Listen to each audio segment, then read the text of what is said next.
It's that premium black news again. Big Elvis the chef Ulrich. just came out of the, getting my hair did. How I look, y'all. So, thank you for that. I know you said I look amazing. So we have, who else is here with me? Ulrich.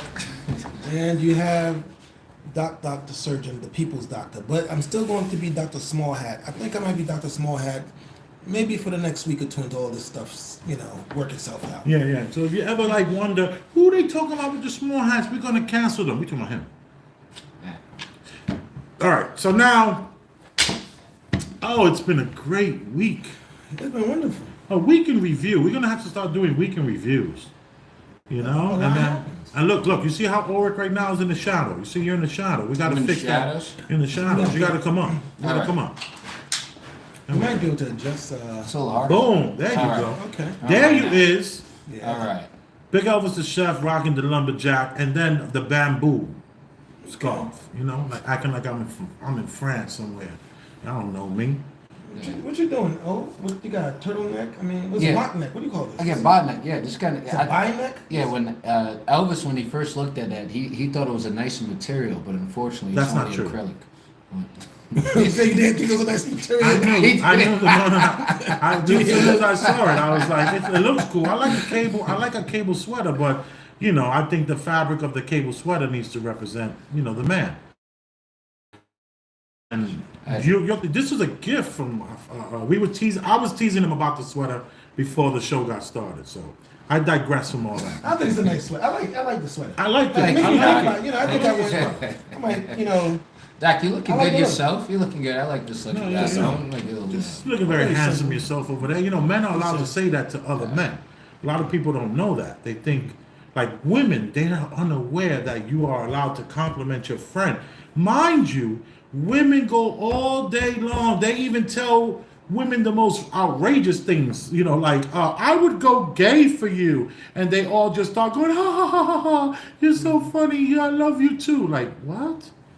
Like, come on, man! What are y'all talking about? Excuse me for I just stepped on the Chelsea boot over there. Doc is rocking the Chelsea boot. I got the monk. These are the monk strap. You know about monk straps, right? Yes. Yeah, of course. The Doc knows about monk straps. I don't know if Ulrich knows about. And you know what? I'm not the fashion guy here. No, Ulrich will rock an acrylic sweater just because it's a gift and it looks good. Whereas for me, you give me an acrylic sweater, I'm gonna be like, where's the receipt? But I'm a big guy, so it's hard for me to find anything that fits. So it is what it is. But and this is a guy who's wearing I think this is might be a Wrangler jacket or something like that, like $30. But when you're a 3X, you're limited. So I'm an accessory kind of guy. I'm a guy that rocks things like this. Look, you know about these? I'm a chrome heart kind of guy. See that? I was trying to show the name of the chrome heart. There we go. Boom. See that? Can you see that? So I'm an accessory kind of guy. When you're big and fat, it's hard for you to find nice things, It's sad, man. I'm suffering. Are you fashion forward? I'm suffering. And we're back. Yeah, that's just like that. We're back. Premium black news. It is. There's been a lot that's going on this week, but it's a good thing about the review we're talking about. Because so much stuff happens, but... well, you gotta be charging this, dude. This should be charging when we're talking. Well, we did charge. Okay. It charged enough to do what we're going to do. So, all right. Anything special throughout the week? Anything? Well, there's a lot of clips. Why don't you just grab the charger and let's just use this USB port here. Let's use that. I'm gonna. Mine is fully charged. My phone is almost fully charged. What are we trying to do? So let's take that. Yeah, let's take that out. The I got a USB little bag port. into the No, shirt. it's There's not no USB at all. USB. There's no It's all USB. C. It's all C. All right. So it's C to C. Yeah, C to C. All right. Yeah, that's long enough. It's not, perfect. Now I'm happy. We're at 30. It's at 30%. It wasn't going to die.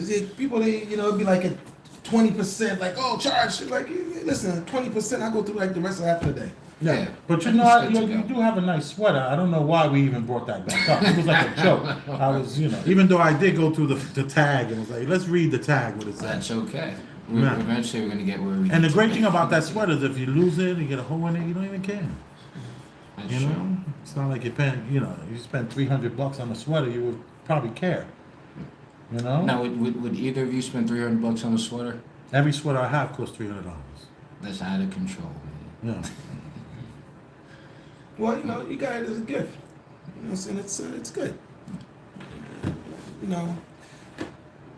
Where we at? And you're no longer friends with these people, right? Don't they hate you? You Oh. both- you, Gotcha. Oh, Yeah. I see. I didn't know we were the gonna bring person that. who gave you the gift, don't they hate you now? Yeah. This is a sweater. This is a sweater from a parents of an ex of mine. The parents of an ex of yours Yes, gave you this sweater. they gave me the sweaters. I don't remember if it was a Christmas or birthday gift. All I remember And these are affluent people that gave you the sweater. Yeah. These are. Think about this. You got a woman who you're engaged to. Were you engaged when they gave you the sweater, or this is before the engagement? This is before we were engaged. Okay, that makes sense. Okay, because before the engagement, to give you the acrylic sweater is not a big deal. Well, at what point? If it's like, you know, within the first couple of months, but if it's like, you know, a year in, 2 years Oh, in. no, they were then- together for years. Yeah, we were together. We were together all for about 5 years in total. But I don't. When I got the sweater though, I don't remember if it was third year or second year. Mark, when you've both been in a relationship. Once after a while, the milestones kind Blend of together. jumbled together. Yeah, So- right. Well, the thing So, is, they might Two be well to off. they're affluent black people. Are They're they fashion forward? Do they really know? boule. Oh yeah. Very Def- fashion Very forward. boule. Very they're Boule, Obama blacks. fashion, yeah. This is his ex was boule. Her parents were boule. Yeah, they went to the Jack And and they- Jill. Oh, these folks.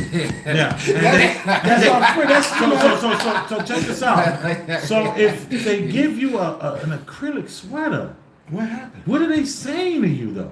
That is unbelievable. I've never, I knew now, me and my ex's mother, we're both very outspoken. And we're both very outspoken when it comes to politics. Right. We were on opposite sides of the spectrum when it came to politics. Just not different. And we would you know, discuss and kind of butt heads. Now I would never start it, but I'd finish it. You know. Hence the sweater. Yeah, so I never thought that for some reason that this would be petty. You got until slighted. today. You got Until slighted. today. They were being petty with you. These are rich black people. Why rich black people don't? There's a You're supposed to return it. It's like, that's, you know. Yeah, they were supposed to never see you wear it. You're like, hey, you know what? This. Don't go throwing it away. No, not to throw it away. No. I don't have that kind of ego. At least Just the knowledge of it is just an interesting new way for my mind to travel. Yes. You got to think about this. We got a boule parents. You're going to marry their boule daughter, who I keep saying it. I'd say disrespectfully. She was kind of fine, right? That's very nice of you to say. Thank you. I wouldn't even look her in the face. Seriously. I never checked her out and looked at her like that out of respect. Out of respect, if she ever sees it, she wasn't all that. She wasn't all that.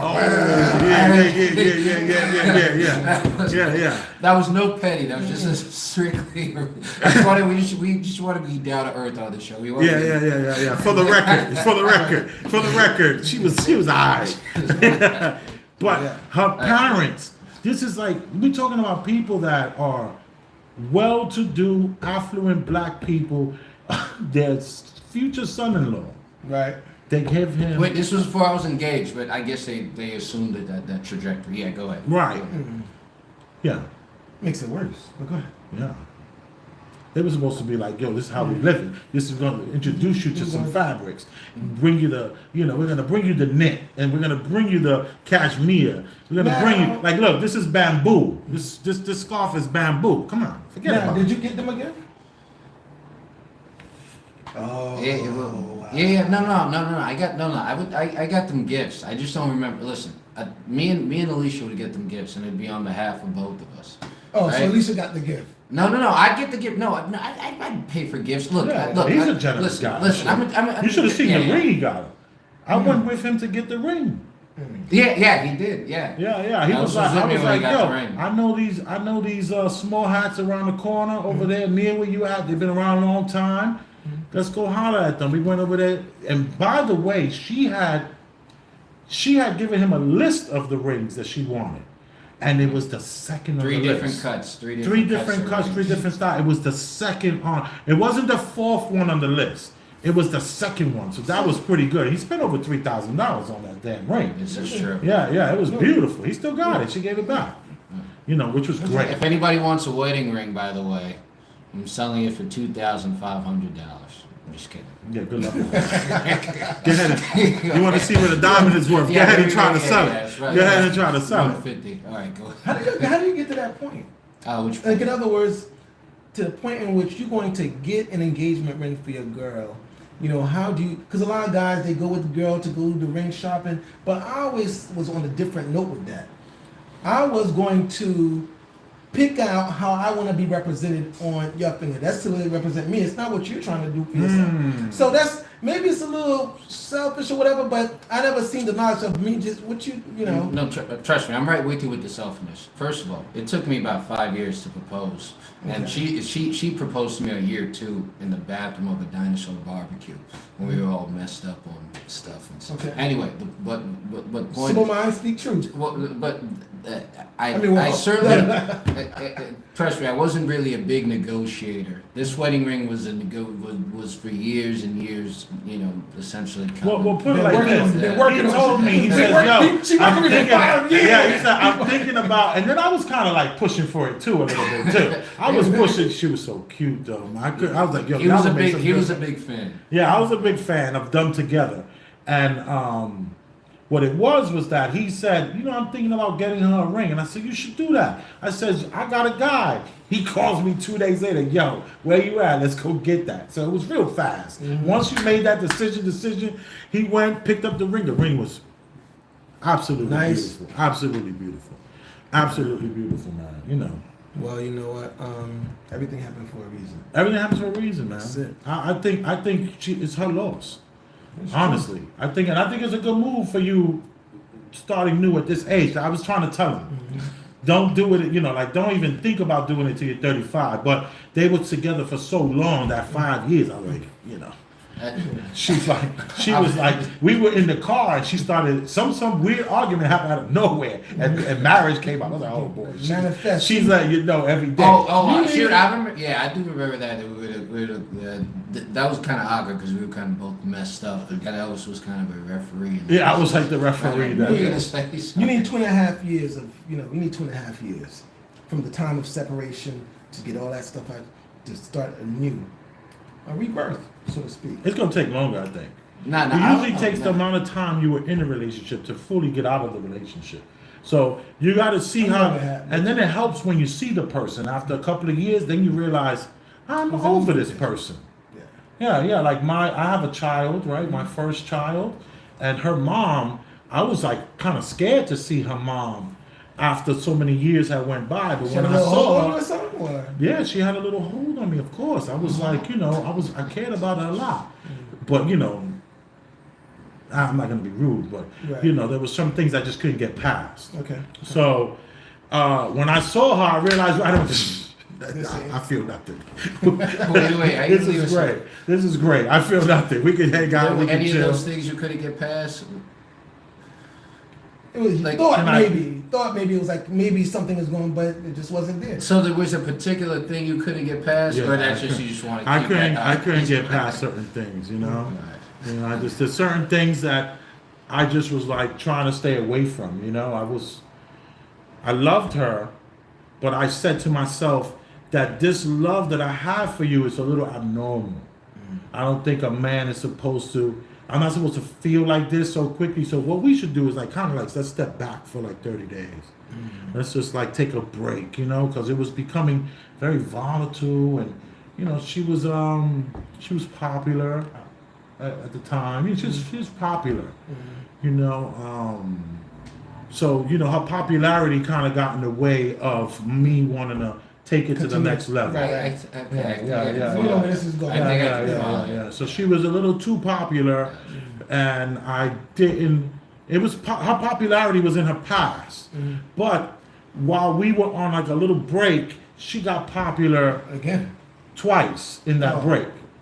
3 times Yeah. in that break. So I was like, wow, if this is what happens in 2 weeks, let's give each other a month and let's see what happens. But in the middle of that, some Cavassier got in the room and I was in the office, you know, and There you go.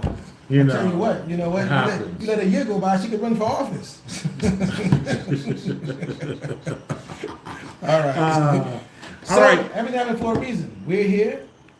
You guys are here. Yeah, Ulrich is back. His engagement, his failure of his engagement has brought him to the this world. went from my mediocre sweater to my mediocre trajectory of my relationship. No, we're not. Come on, we're not attacking you like that. No, I know. I take it in jest. All right, in jest. All right, so Premium Black News, what we're going to discuss today, or right now, we're going to probably do a couple of hours of this. You know how we've been doing it. Don't forget to go to the Premium Black News channel, and that's one word, and it's only about 30 people who subscribe. You are appreciated because you are day ones. This is going to be a household name, and we're moving in the direction and the trajectory that we want. So when you see us here without the headsets, without the microphones, without the laptop, without the engineer, without the 2 or 3 cameras, it's all because we're working these YouTube streets and we're playing the game along the rules, and this is the numbers game. So we're here. This is our 5th Tuesday. Really, only 5th? Yeah, maybe 6th Tuesday, but we brought you at least 16 episodes.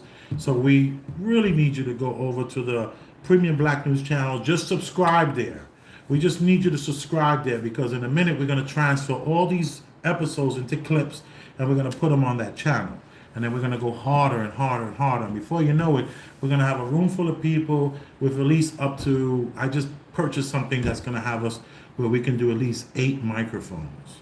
So we're looking and we're thinking ahead, much more than we're letting on to, you know. But with that being said, what's happening in the news is, so we're talking about 4 days ago. We're talking Saturday night, SNL, Yes. Dave Chappelle comes out, The GOAT. packed house, of course, you know the house was packed. And we're going to, nice watch by the way. Thank you. Yeah, very nice watch. We're not going to show the watch on camera because then you're going to be hating. You just caught my eye, you know, it's like shining in my left, throwing my eye off over here. There's no stones or anything like that. It's just polished. No stones. So now, Dave Chappelle, we're going to hear him and then we're going to give our critique. All right. Enjoy. Let's see where we at here. Thank you very much for being here.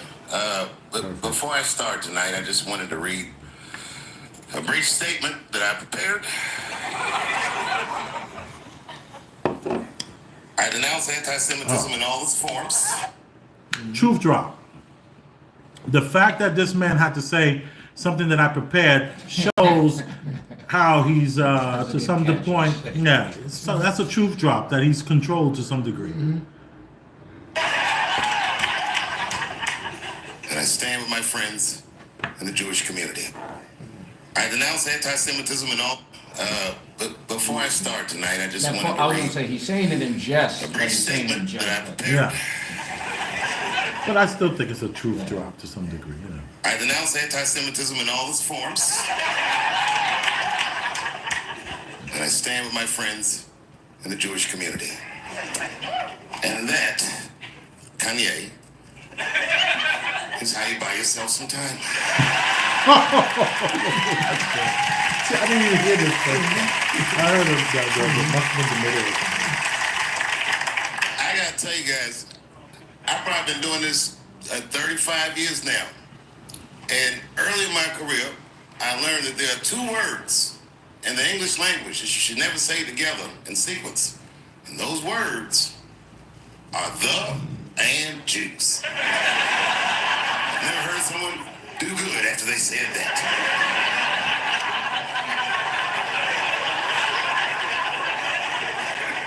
Kanye He's gotten into some scrapes before. Normally, when he's in trouble, I pull up immediately. But this time, I was like, you know what? Let me see what's gonna happen first. Let's see where this is all going.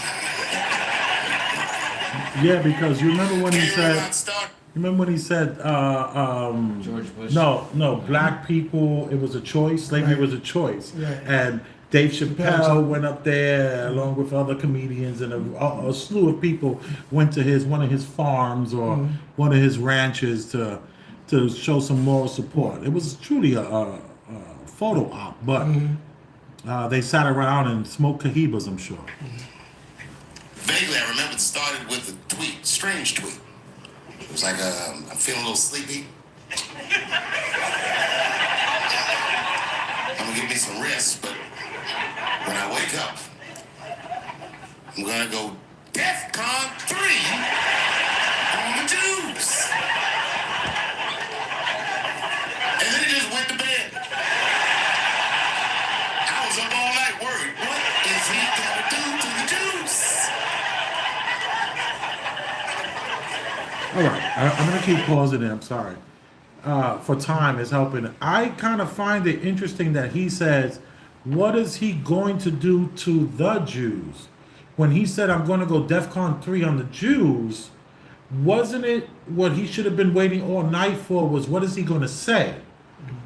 He changed. He says, what is he going to do to the? Do is a very powerful word. Do is an action word. Right.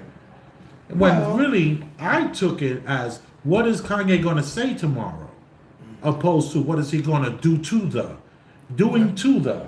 I What you think think? what I hear him saying is I think he's making because he's saying the Jews he wet themselves, and he's saying he along with the Jews was because that indicated they were fearful or something like that, so they thought there was going to be something done to them. So That's I what know I'm saying. He's playing right into the fear of the Jews. Yeah.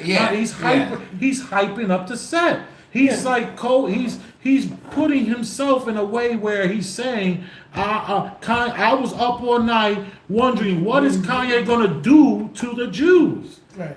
And that's not what his intentions were. His intention was, tomorrow I'm gonna go DEFCON 3 on the Jews. I looked at it as he's going to say something very, very powerful. He's going to reveal something. He's going to bark on somebody he got beef with. Harvey Levin, remember I was saying that at one time. It's him and Harvey Levin's beef. Yeah, but I think yeah, go ahead.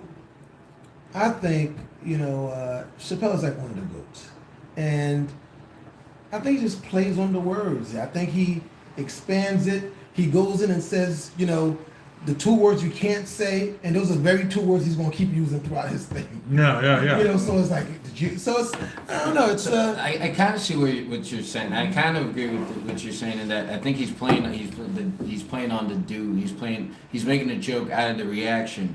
Now Right. that being said, what's it called? I think something said in jest on a SNL monologue has much bigger implications than just like a comedy kind of thing. Exactly. Yeah. That's But my I was- point. This is serious viewership on this monologue. This is serious. People are going to be discussing it. And just right off the bat, when I first heard this, I heard this part before. I said to myself, he wasn't going to do shit. He has no power to do anything. Right. That's his whole point. That's Kanye's whole point, is I ain't got no goddamn power. You just said you gave Kanye power by saying that you were up all night worrying about what is he going to do. Kanye cannot do anything. Only thing Kanye can do is say something. Yeah, but no, that's what we're like. I feel like we're all kind of agreed on the same thing. Okay. All right. Let me digress. the thing is, I think they know that also. No. That's the whole the point in Jews? the pain. Oh, the The pain that he's You think causing the is a Untouchables- do. The Untouchables, what happens? Say it The again. Untouchables are worried. No, absolutely not. No, Yeah. absolutely not. No, it's not. It's So not it's more like of a, a, I think it's more of a kind of put it's They put you in place kind Yeah, of to thing. put you in place. yeah. Absolutely. I grew up around Jewish people. I have a lot of Jewish friends. So I'm not freaked out by your culture. I know a little bit about it just from hanging around. Be like, yo, let's go out at school tomorrow. Be like, we can't go out. It's Shanana tomorrow. I'm like, what is Shanana? I had so many questions. Why do some of your people dress like Run DMC?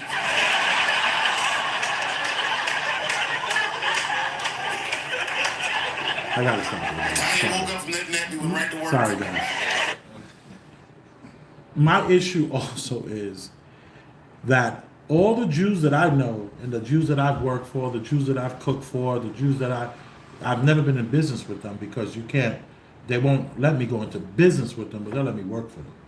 And they'll keep me in a domesticated fashion all day long, despite what my name is. They think it's really cool that I'm ElvisRosenberg, though, but they do not and cannot stand the ones he said look like Run DMC. So the Hasidics, when you say Jewish people, you're not talking about Hasidic Jews. You're not. You're talking about the non-religious Jew, the everyday Jew, the businessman Jew. That's who you're talking about. You're not talking about. So it's funny how Dave Chappelle, he mentioned them because he knows that they're not really liked by the other sects, another, like the other Jews. Like I have a very good friend. His last name is Applegate. Okay, his last name is Applegate, and big time Jew. He does all the holiday stuff, the Hanukkah, all that stuff. He's not too religious, but he does all the stuff. He eats they eat the honey at the right time, all this kind of stuff. But oh my goodness, you should hear what he got to say about the ones that dress like Run DMC. It's almost it's borderline racist. The stuff he said. I mean, it's disturbing. But so that's why it's easy for Chappelle to say something about that group, because even that group is a little bit of a ostracized group, So and you should see how he talks about how many kids they have. Oh, he goes in. He goes in. Oh, his name ain't Applegate. His name is Schwartzapple. Schwartzapple. I was like, whoa.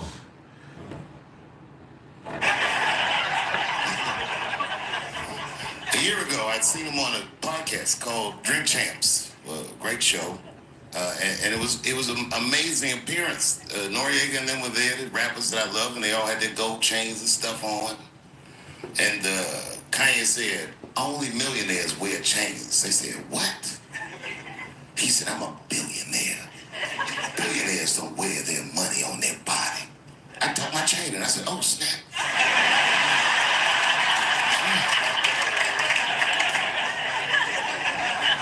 It was a good appearance. It was fun and funny. But when he woke up, he went on Drink Champs again. This time, he was on one. He was mad about something. What did He said, Is he trying to say he's a billionaire? No, Kanye West he explained tucked it in because of just like he's a millionaire, and Kanye West said he doesn't wear his chain because he's a billionaire, so he wants to now look like a billionaire, so he tucked his chain in. So he's not saying that he was a billionaire. He want to look like a billionaire. Yeah. and the Beatles can't drop me. Now what? Let's go back. Sorry.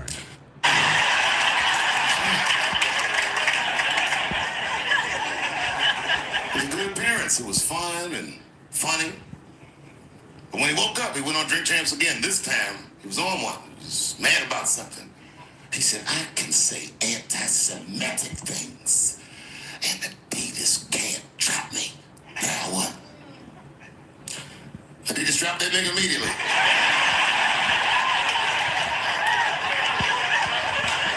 Ironically, Adidas was founded by Nazis. Sure. They were offended. I guess the students surpassed the teacher.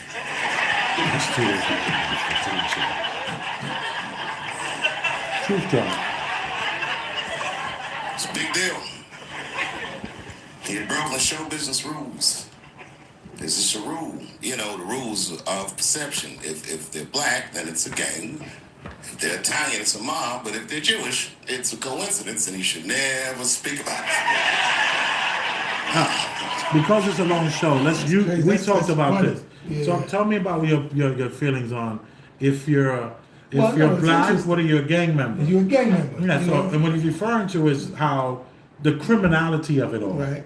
The people that are the criminals around us If you're black criminals, you're a gang. Right. You know, black people are gang members. You get Yeah, together. yeah. And then mobsters, I mean, Italians are mobsters. Right. Mafia. And Jews, it's just a coincidence that Whatever it that is. it's just a coincidence is that this amount of people are effing so many people over. Just a coinky dink. And we can't talk about it because you know what happens if you talk about it. Well, I wouldn't go as far as say necessarily like effing people over. I just say looking out for their own self-interest as well. Right. As in every like that.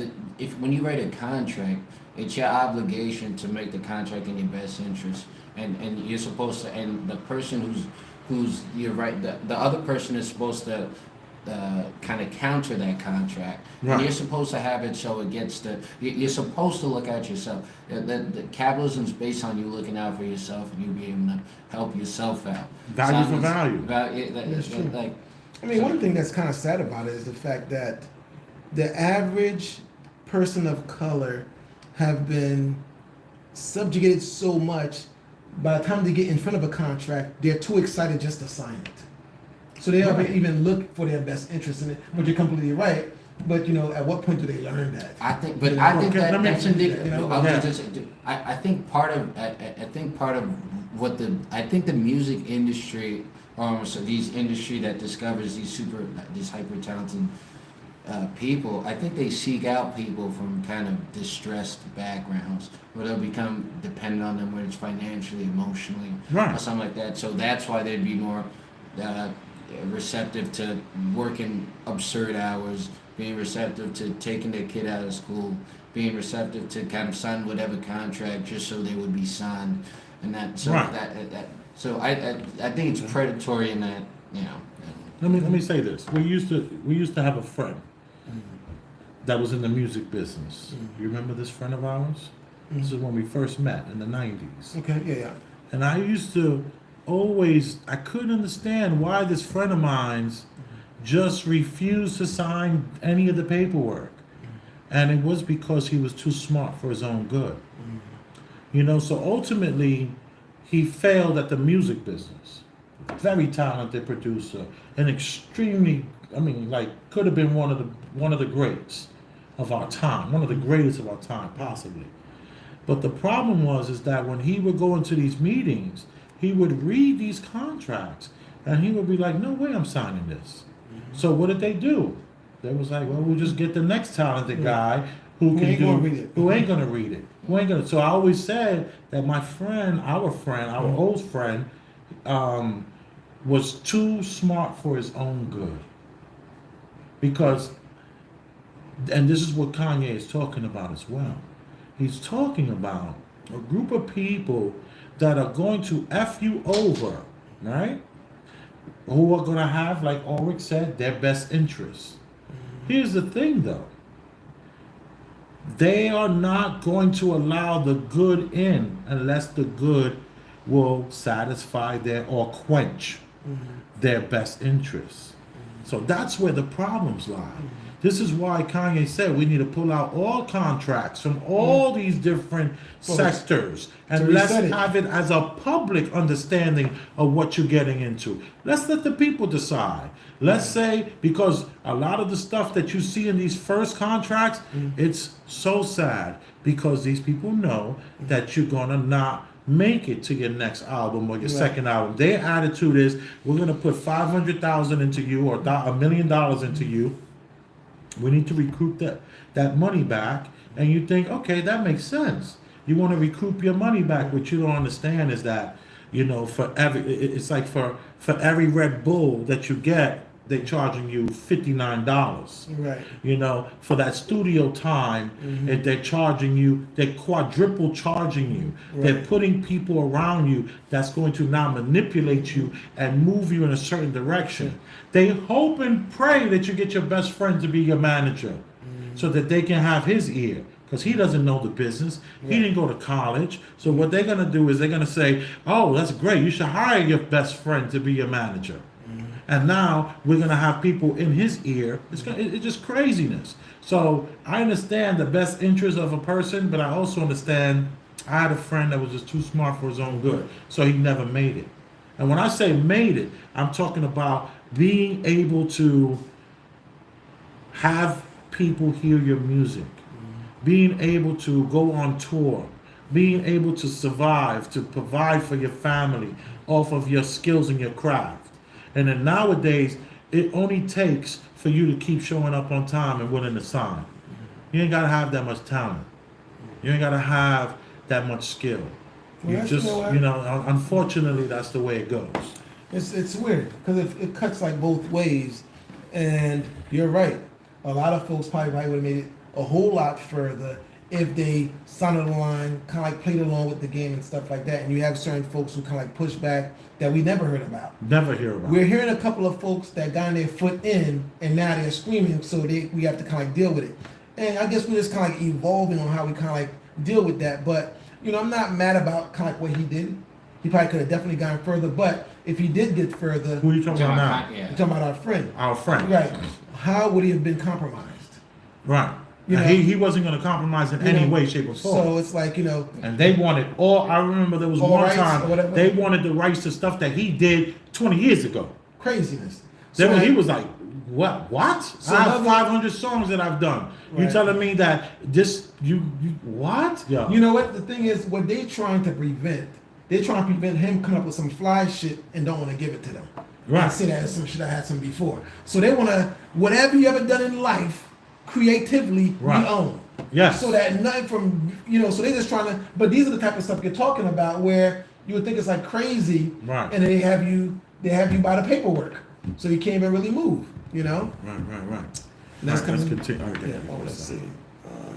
Let's see how that works. Don't forget to subscribe to Premium Black News, one word, Premium Black News channel. Kanye got so much trouble, Kyrie got in trouble. Never speak. This is a rule. The rules of perception. If they're black, then it's a gang. If they're Italian, it's a mob. But if they're Jewish, it's a coincidence, and you should never speak about it.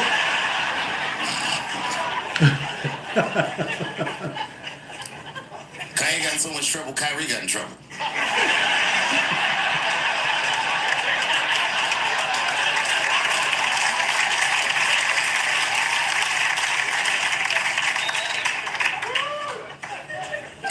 Kyrie Irving posted a link to a movie that he had seen on Amazon. No caption on the post or nothing like that. But apparently this movie had some, anti-Semitic tropes or something. It was some weird title like From Hebrew to Negro or something. All right. Sorry. This is another problem that I'm having. What's that? He's so vague about the name, the title. He had an opportunity right there to say the name of the director and the name of the book, or the name of the director and the name of the movie, but he was so vague. But I think it was called From Hebrews to It Negroes. was, but why was he so unsure? I don't think that. That's I think what I said. SNL. I think SNL probably allowed him to say as much as. Well, I'm gonna tell you a little bit something I about had to that check that his you Bible. guys probably don't know yet. That I found out just not too long ago. I think I found out today. So what he did today, or what we see in the monologue, is not what he rehearsed. Doing the dress rehearsal. Aha. So He he went flipped it on rogue. him. He went rogue. Yeah, on SNL. Look at you, you lit up. So Look it's how like- happy you are so about I'm that. not- I love that. I love you have massive joy right now. No, it's, You have massive joy I over that. appreciated the move. You like that move. Because the thing about it is, things are trying to be controlled. What you're trying to say, and he wanted to give them You because said trying to This be monologue. controlled? Also, this Are monologue was controlled. live. Huh? This monologue was live. This was live. that was live, but they have a dress rehearsal, and where he kind of like said, "Well, this is my material," and he kind of like goes through it. And I guess, and at the time of writing, there was some little discussion or some disagreement. Right. But he went to the rehearsal, and everybody was all right with it, and he switched them on him at the live because he didn't want them to know exactly what his material was going to be. Nice. So it's kind of interesting, and he's coming with under some heat.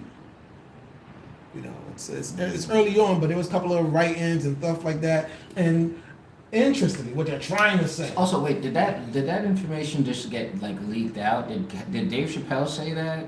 Like No. how that information that Dave Chappelle went against what they said in the. There's a couple of things out there about him doing that.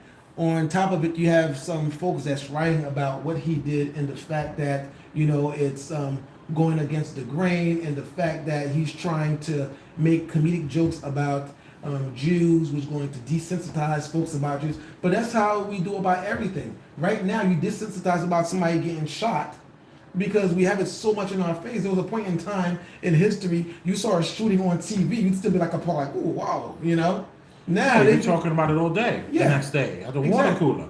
Now it's like it can't be graphic enough, and you still don't think nothing. Yeah, you ask somebody, did you see the shooting? They're like, which one? Right. So it's crazy.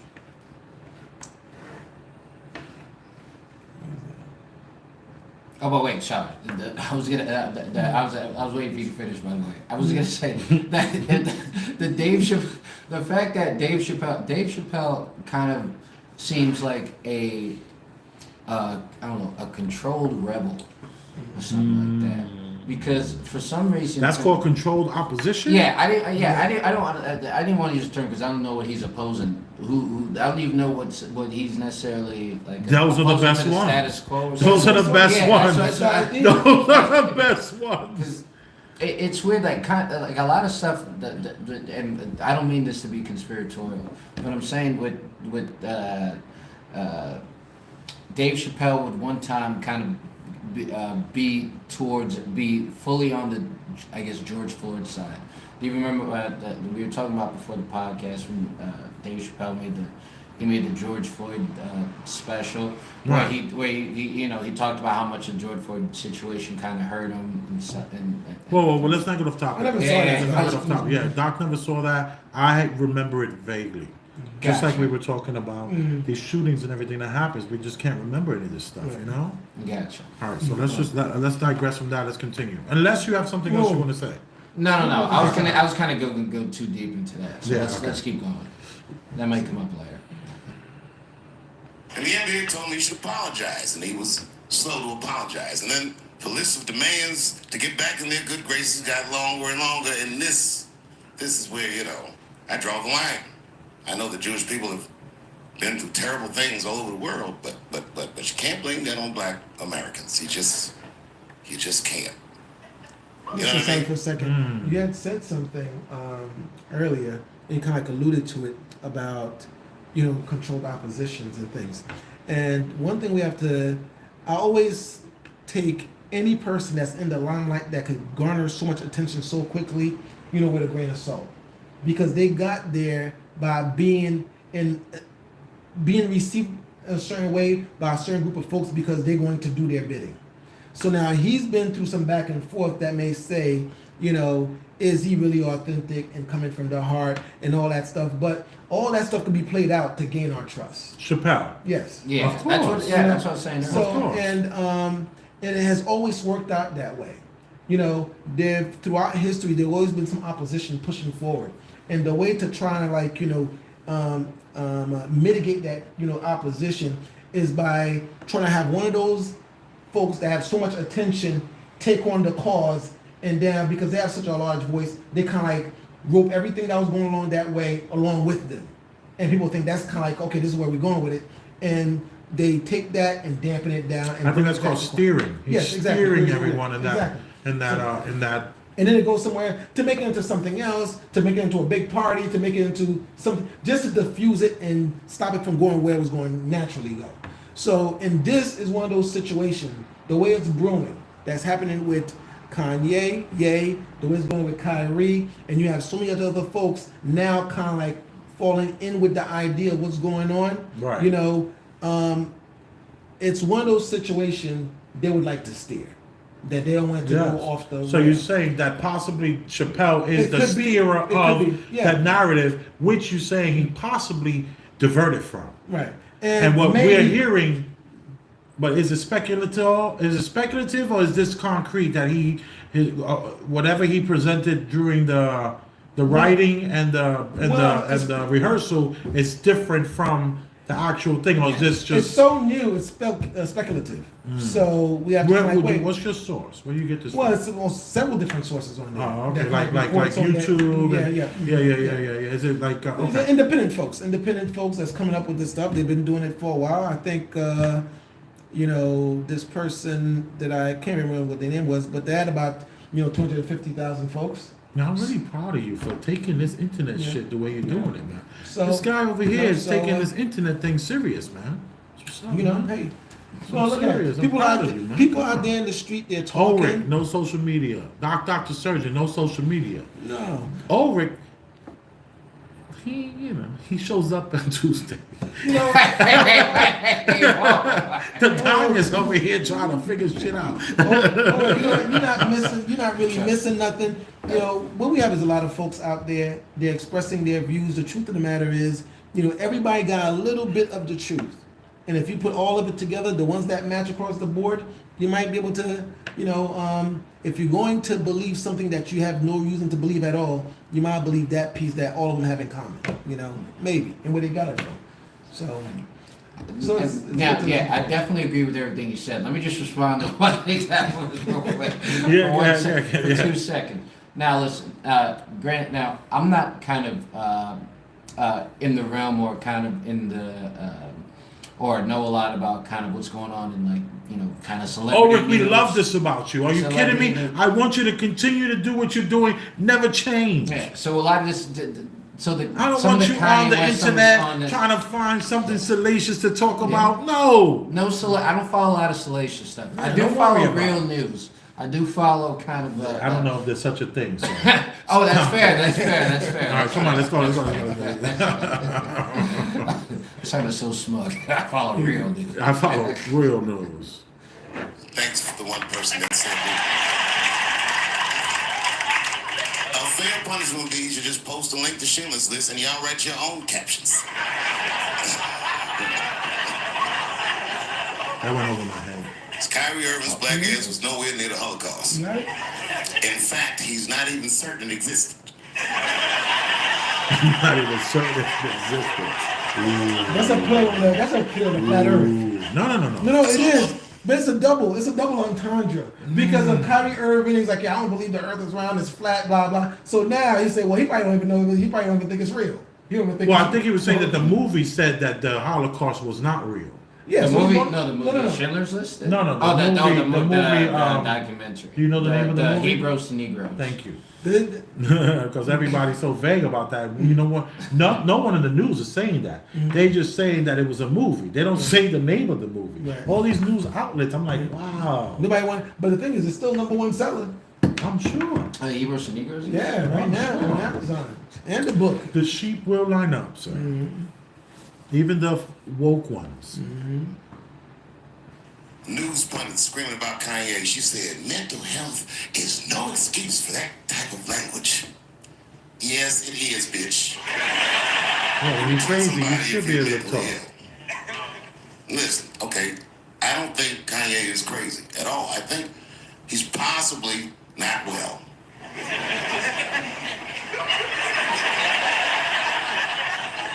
I've been to Hollywood. I don't want y'all to get mad at me. I'm just telling you. I've been to Hollywood. This was just what I saw. It's a lot of Jews. Like a lot. But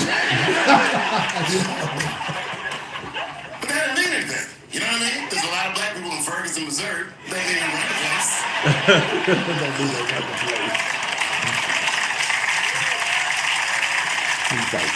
I could see if you had some kind of issue, you know what I mean? You might go out to Hollywood and you might start connecting some kind of lines, and you could maybe adopt the delusion that the Jews run show business. It's not a crazy thing to think, but it's a crazy thing to say out loud in a kind like this. In a climate like this.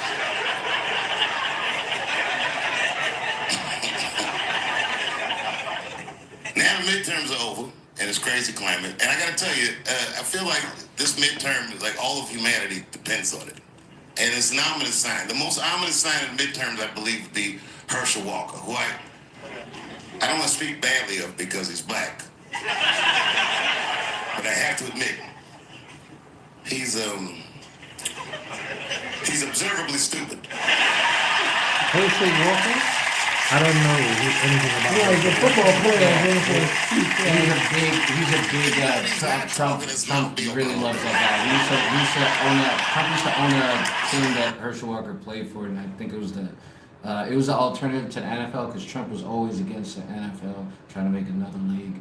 And Herschel Walker was one of the people in that other who went to that league, and they've been like friends arena for like ball? years and years and years. Is it like arena football? I don't think it's not. I think I'm not sure what the name of the league was, but all I know is Herschel Walker. I think he played. He was in the NFL. Yeah, he was in the NFL. Okay, he became a Hall of Now he's Famer in the running for NFL. Senate. Yeah.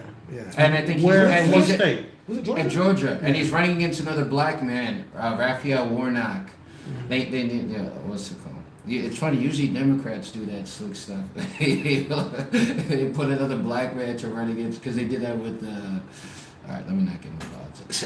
No, politics is good. We need you to get into politics. That's why you're here. You're our political science guy. Come on. Yeah.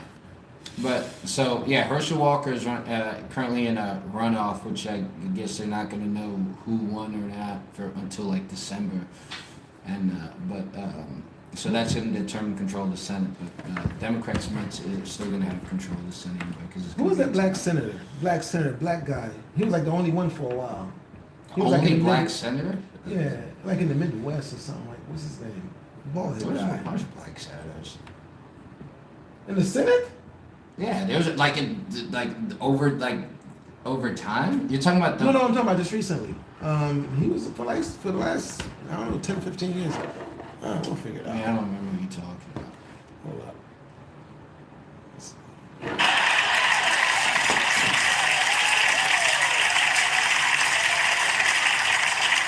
Even when he's not talking, his mouth be open a little bit. Herschel Walker. This kind of guy looks like he thinks before he makes a move on tic-tac-toe.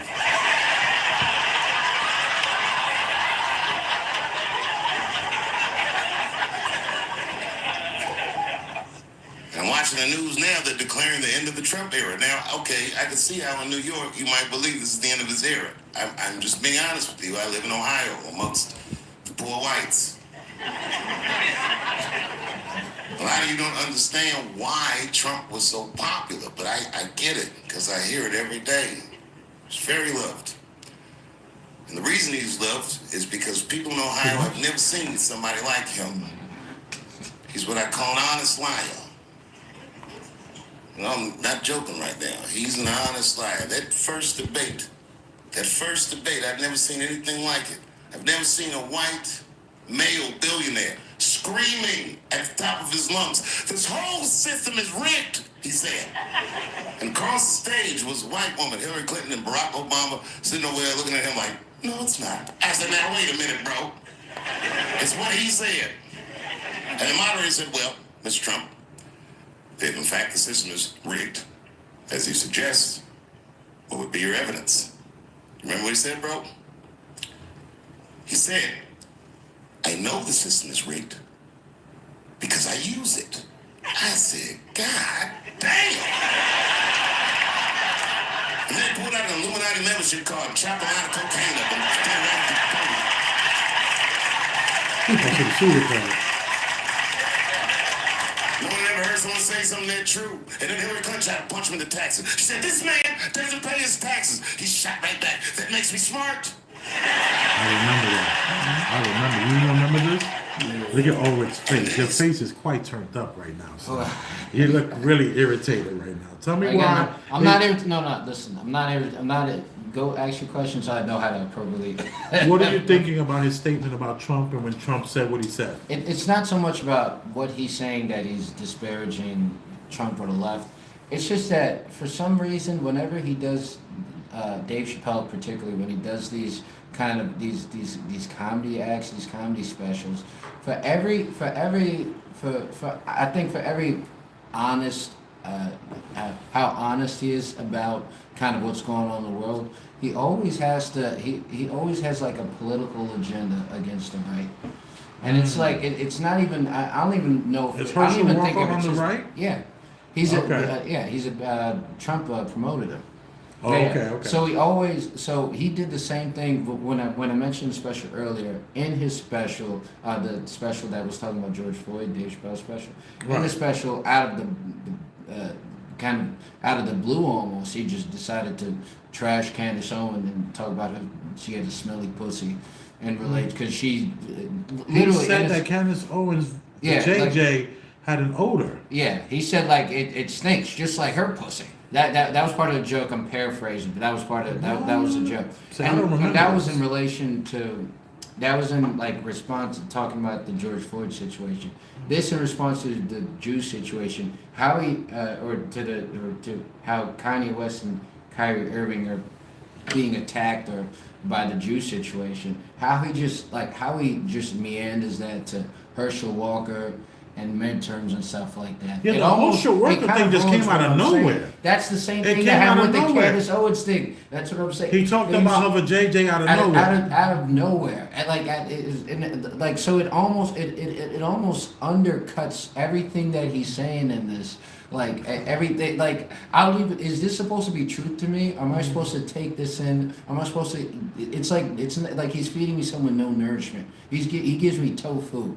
It seems You're like saying that Chappelle is giving Chappelle you gives the me tofu. tofu. It seems like he's giving real meat and giving real stuff, but something's artificial about the whole thing. That's what Could the argument be made that you have to eat the meat and spit out the bones? Could this just be the fact that he's in New York on SNL, that he has to bring in this tofu to some degree? If you're a truth teller, you're a truth teller. I don't understand the half step, and it doesn't make any sense. You can only half step as someone who's made to be honest and tell the truth. If you're a truth teller and you half step at telling the truth, that's to me that's the scariest kind of evil, and that's the worst kind of manipulative, and that's the scariest kind of person you would meet, because we look to him as a truth teller. So you know what? It's like I think we have to have like a level of discernment, and the truth is, when you are going to be misled, it have to come with a healthy dose of truth for it to be effective. So they have to figure out what part is truth and what part is him kind of doing his job. The other thing about it is that, you know, in his position, even if he was pushing for the people, how would he thread that line? It's funny enough, he can't be a What truth people thread. is he pushing for, though? His own. Pushing Who? for self-interest. Who's Being his a own? black person, you know. So you're saying that possibly Chappelle is talking about the black man. Right. Oh, well, you know, if he is trying to... And you that's know, because he is a black man? yeah. Because I don't First of hear... all, Dave Chappelle's he's a half.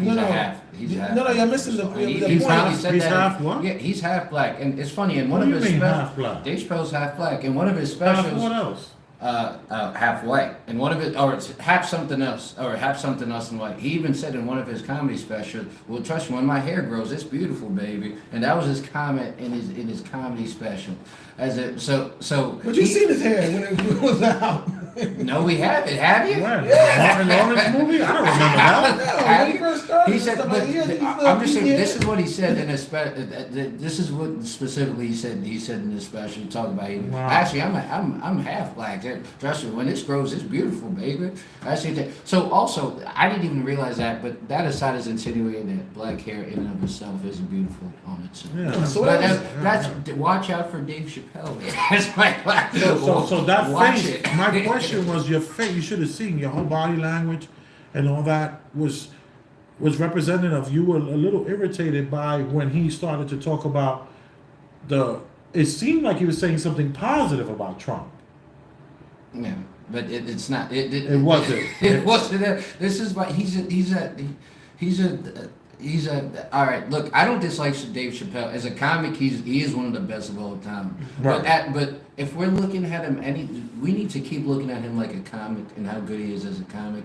If we're the way we're looking at him as a what's it? That's Spokesman. A spokesman, a black. That's spokesman. why I pulled. That's why I gave you pushback. Who's he speaking for? That's When I right. listen to him, I think he's speaking for man, not black man. So what I'm saying by that is, he has a personal view. That personal view is going to come out through his art, and I don't think he wants to be looked at anything else but a comic.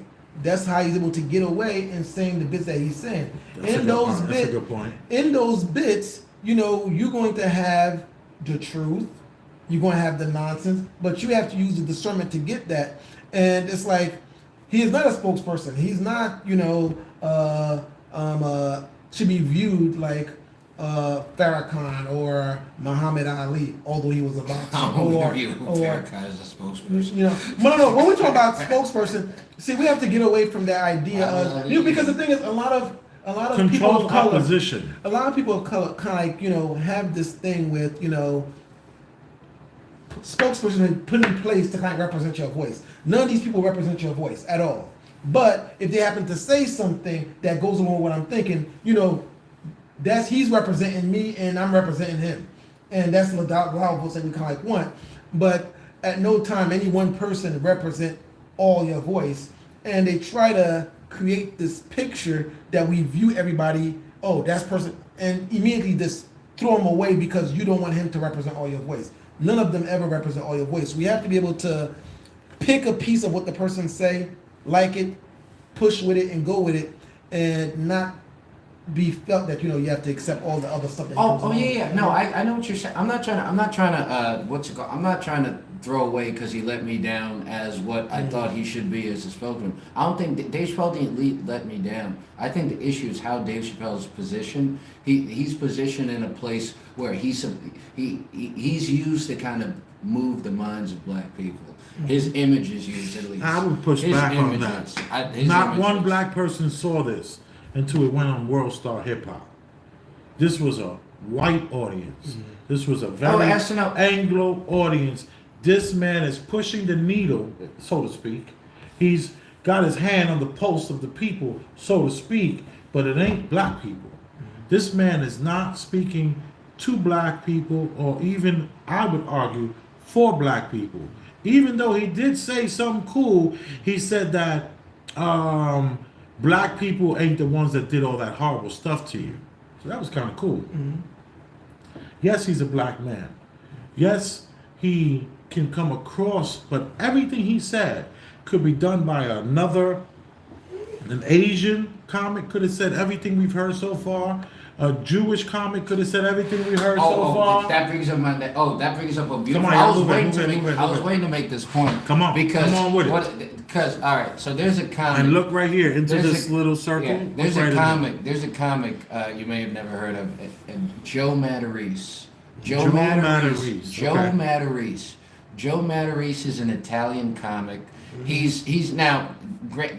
He's somewhat big. He was on America's Got Talent. He's big. He's big enough, right? So he made a comment a few years ago that you know, I wonder if there were more Italians at the head of these show business firms, I'm paraphrasing, then there would be more Italians getting lead roles in films. Right. And so insinuating that if there were more if there were more Italians as executives in Hollywood, there'd be more Italians getting roles. There's never been a comment no one gave less of a fuck about when Joe Matarese said it. There wasn't even a whisper. No one cared for a second with that Joe Matarese made this big this kind of issue. The reference to the Italians and how different it would be. He probably didn't even have to say the word. He didn't even have to say what we call them. The small hats, the untouchable, the untouchables. So this guy that you're referring to, he didn't even have to go there, and he didn't get as much problems, is what you're saying, right? Yeah, not even a sliver. Now I can already hear what a counter would be, that he's not as big, or he's not as well known or influential. Yeah, but his point still remains. It reminds me of our friend in Harlem Hospital that you came up with, and he said that. He's like, he said he was in charge of the physician associates. He's like in charge of them or something like that. And he said that they just keep bringing in. He says every time he looks up, they bringing in all these Dominican women. and he was saying how the guy who's in charge is Dominican. And he's like, yo, man, I gotta go in there and fight to get the black people in here. So it's like, if you running stuff, you're gonna hire your people. Right. You know, you're gonna hire your clan, your kind. Like this Well, guy. go ahead. Yeah, like this guy said that if there was more Italians there, we'd be having more Italians doing movie. I mean, Steven Seagal was like the last Italian. Yeah, we had. But I say that and you can reference Mel, I guess, Mel Gibson in the past with his issue with Jewish. The point I'm making is that this has been a recurrent kind of recurrent commonality, common issue, and stuff like that. However, I don't even think well, maybe Mel Gibson's more known than Joe Matarese. Mel Gibson didn't hear it as loudly as Kanye West is hearing it, as loudly as Kyrie Irving is receiving it right now. Wasn't it Mel Gibson's father that got into some stuff and he protected what his father said? Isn't that what happened with Mel Gibson? His father had said some stuff, and then after he made the Passions of the Christ, they criticized. That's when it started. They criticized him about saying that it was just a depiction. People call it a snuff film. That it was just a negative depiction of how poorly the Jews treated Jesus, and how like everything negative. And the Romans that killed him which are Jews. So the Jew, it was the so all right. Pontius Pilate was the person who said, all right, we can. Pontius Pilate said, all right, look, you got to pick between either Jesus or you pick between the people. Who do you want? And the people said they want the thief to let go because they thought to say you're the Son of God is a bigger sin or something like that. And he said, all right, look, the people say it, and the people were the Jews, because he was supposed to be the king of the king of the Jews, and the Jews. Right, and this was in the movie. No, this is just in real. This is historic. You're speaking the Passion Bible. of Christ. The Passion of Christ actually was. So in the movie, what they're criticizing is I guess how viciously he's treated, and it was clear that these were Jewish people who were treating him and who were betraying him and who were against him. It was clear that those are people. The only part the Romans in it, he was the leader, and so even he washes his hands off in the Bible, in the movie, and every depiction of it, because he washes his hands off of sin. We get too difficult. Well, I haven't seen the movie in a long time. I do remember there was a scene where there was like that violent scene. I got up and left. It was just too much. Yeah. And I might have been on a date, and she was like bawling her eyes out, and we just left the theater because it was that violent. I didn't know anything about the small hats and the reference to the people have spoken. He has to go. So now they're mad at Mel Gibson, and I knew there was issue with the father defending the son, and now the son defending the father, and it's nothing like we got with Kanye. Yeah. Could that be because since the movie with Mel Gibson, what was it called? Passions of the Christ. Could it be that now this timeline, what's it been, 15, 20 years since this movie's been out? Could it be that now it has grown even more? What? So the small hats, their power? Yeah, their power is grown. So now we can do Kanye the way we can do him with the banks and the Twitter and all these different things, and shutting him down and the getting him fired from all these different. The arrogance had grown. Wait, actually. The arrogance is grown. That's interesting, actually, because Marlon Brando also didn't get that big trouble because he said something. Whoa! Did you know about the Marlon Brando thing? Does Chappelle talk about Marlon Brando? I don't think so. It's not that I remember. Let's talk about Marlon Brando. Everyone here knows Marlon Brando. Yeah, right? Streetcar Named Desire. He's like, Streetcar I should have been Named a Desire. contender. Yeah, but that's not. I from could the have same been a movie. contender. He's from a bunch of movies. Yeah. Nah, I could have been a Could have contender. been somebody. I know I've seen it. I know. Yeah, I've seen Marlon the face, Brando. He's also, the most famous. He's like. Didn't he do Moses? Yeah. I mean, wasn't he Moses? Noah? Was he Noah or Moses? He was Moses. Marlon Brando. No, Marlon Brando wasn't Moses. He was the Godfather. The He was the Godfather. Godfather. He was the Godfather. That's how modern people Yeah. Marlon Brando. Yeah. Okay. All right. You come to me, I help you. It's okay. I'm here to help. So Marlon Brando, who he says that he didn't even want an Academy Award. That Marlon Brando was like, nah, I don't want an Academy Award because there's too many small hats in that damn place. And then he got the Academy Award and sent up what was supposed to be. Is this from Mo Facts? I know this story. No, I knew the story. I need the detail you're saying after the detail you saying after. I learned from Mo Facts. For the Marlon Brando that he sent up a supposed Native American to accept the He sent award. up an Indian to accept the award. So he was like, Marlon Brando sent an Indian to accept his award because he refused to be part of it. He was like, there's too many small hats running the show here. This is ridiculous. It was a popular thing. Yes. Yeah. He was like, yo, I'm out of here. Then we find out that it was never even an Indian. It was a Mexican. You know, like just like a. He looked for a small looking Indian looking person. Yeah, so it was all. So I don't know why. I don't know the proper term for it, but he basically shilled the shills to some degree.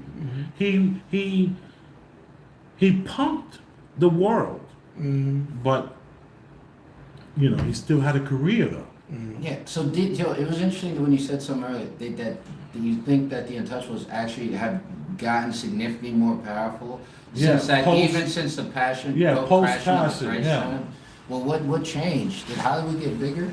Because Now they would get bigger, or they just keep hiring their children, like Steven Spielberg and all these people. They all hiring their kids. All their kids are movie directors, movie stars. I mean, nepotism is running rampant in Hollywood. Yeah, but Hollywood is like politics. Yeah, there's nepotism in politics all day. Of course. Look at the different presidents we've had. But anyway, I digress from that. But it's like I'm just curious as to did they just. But I like your point. You made a good point just now. You said that their arrogance have grown. The arrogance has grown. Because now you can't say nothing about exactly. us.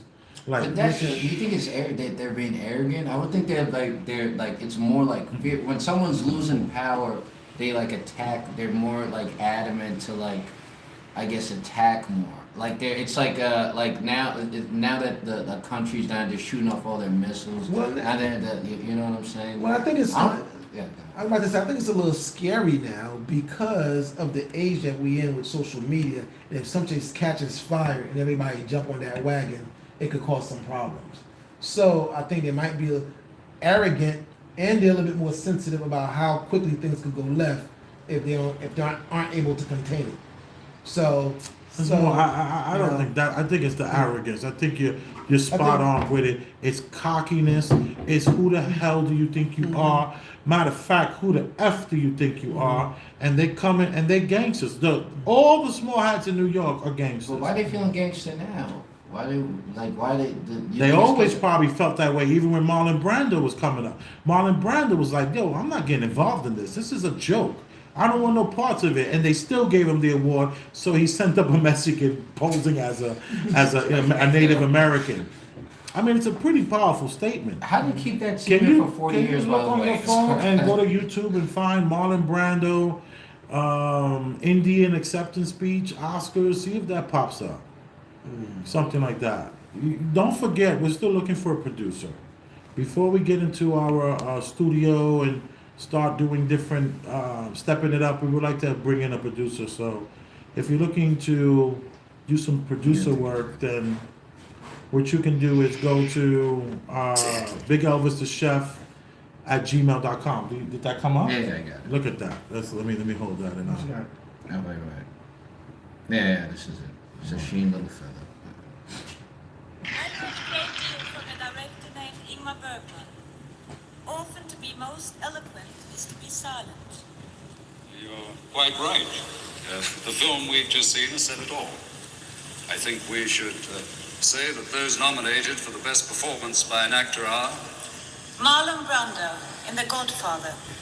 Michael Caine in Sleuth, Laurence Olivier in Sleuth. Peter O'Toole in The Ruling Class, Paul Winfield in Sounder. The winner is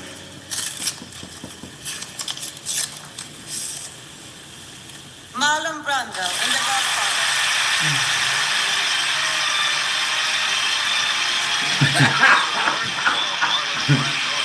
It's funnier now than you know. He never even showed. So gangster.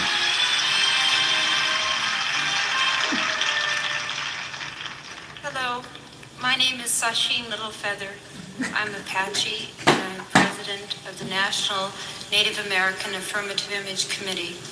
I'm representing Original Monologue Rachel Brando this Doze. evening, and he has asked me to tell you in a very long speech, which I cannot share with you presently because of time, but I will be glad to share with the press afterwards, that he very regretfully cannot accept this very generous award. And the reasons for this being are the treatment of American Indians today by the film industry, excuse me,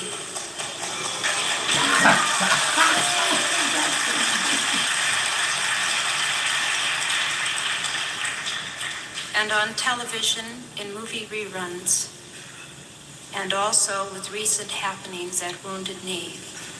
I beg at this time that I have not intruded upon this evening, and that we will, in the future, our hearts and our understandings will meet with love and generosity.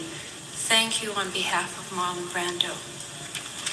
Now, just for context, when he mentions the Untouchables, it's when he's asked about this. He's asked about Yeah. this.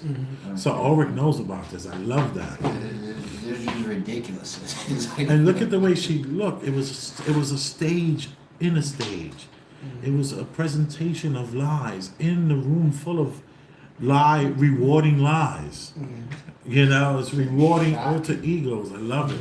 Should we check out what? Oh, look, Miss Roof is here. Hey, Miss Roof, how you doing? What's that? C Shields? Hey, T Rilla in the house. What's up, yo? How y'all doing? How's everybody doing? We got somebody called P Capes TV. Well, And T Rilla, Premium Black News. Right. Premium Black News. Thank you, everyone. What is this right here? Smells. Miss, what's that? Miss Owens smells wonderful. oh, smells. Oh, she was just correcting it. I don't know what that means. Who's Miss Owens that smells wonderful? Candace. Oh, Candace Owens. Oh, yeah. How rude is that's that? Good stuff. Good evening, gentlemen.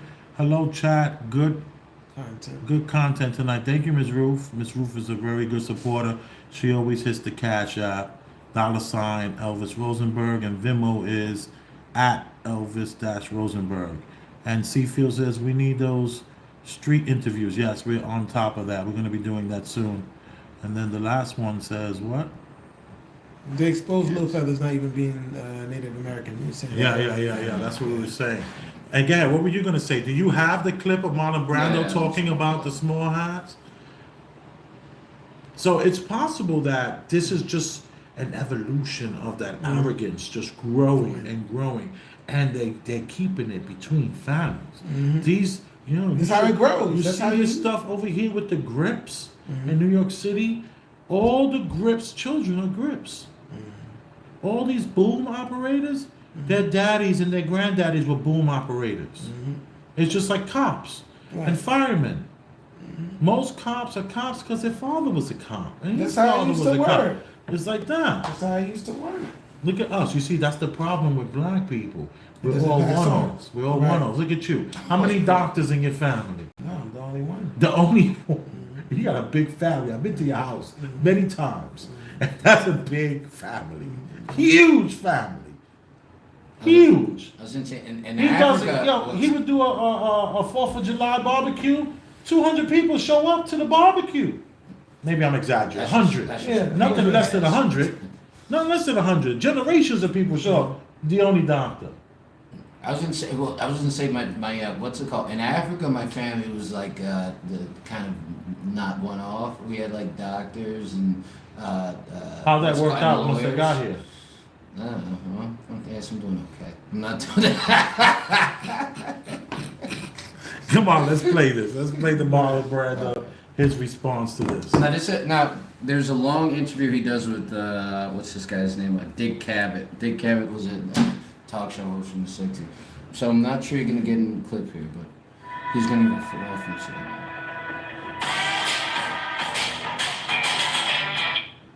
told you that we will build you a profitable, A sustainable double long-term commercial. business Right. from A to Z. They not even paying us. completely. If you had the Academy Awards night to do over again, would you do any of that differently?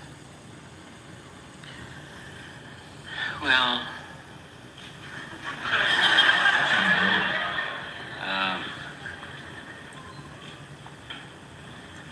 I don't think so, no. I felt that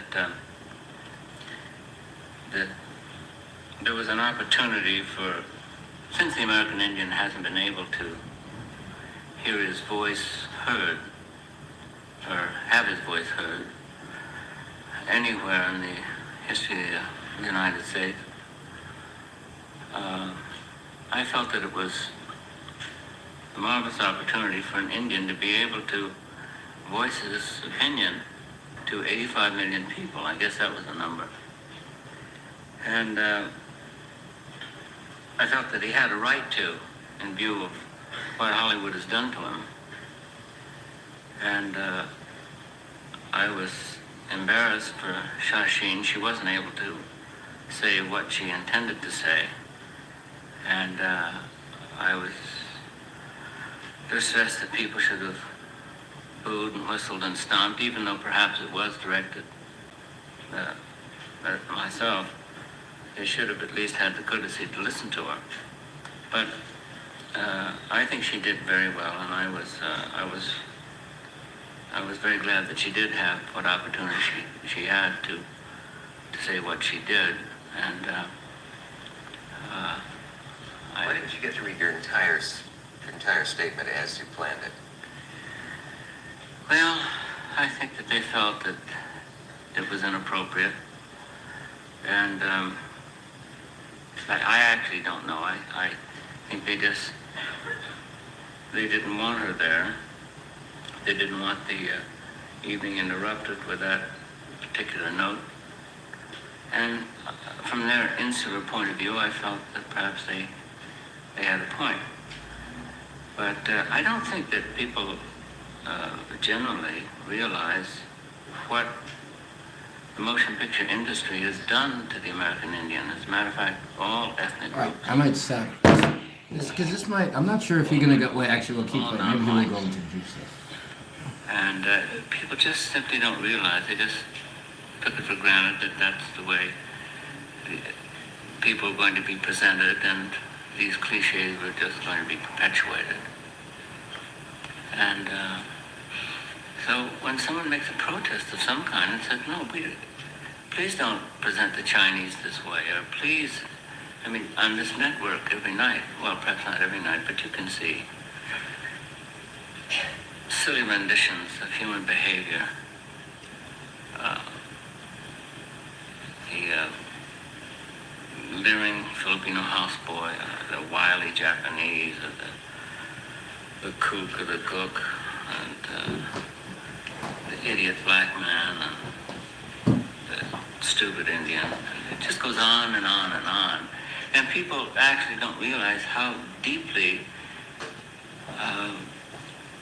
these people are injured by seeing themselves represented, not so much the adults, because they're already inured to that kind of pain and pressure, but children, Indian children, seeing Indians represented as savage, as ugly, as nasty, vicious, treacherous,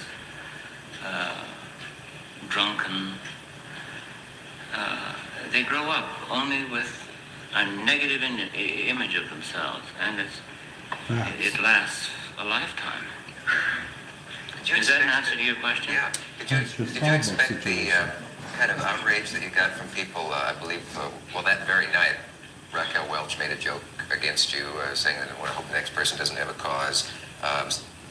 Who's the Indian? Who's the Western star who followed later? Steve McQueen. Clint Eastwood, yes, of course. I very seldom make mistakes. He did his version of a joke, and then John Wayne looked like he was about ready to get a posse together. He looked so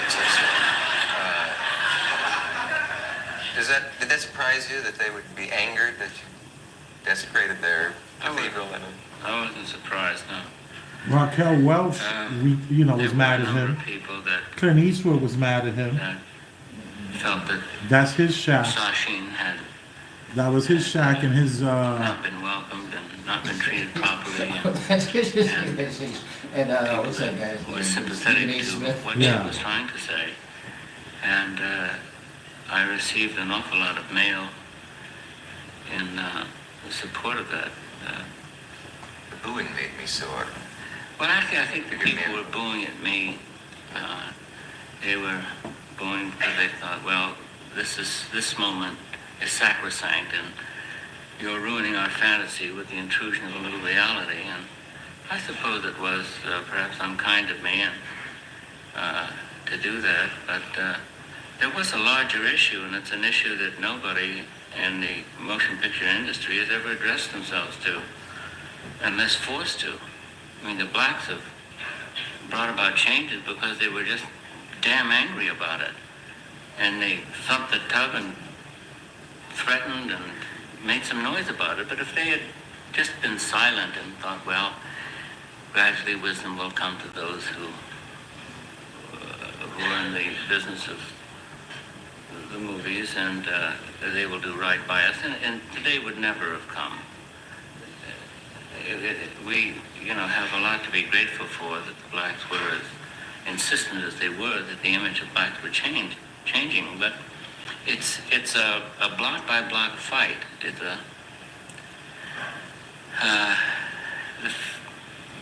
people are very timorous now about showing blacks in an unkindly light.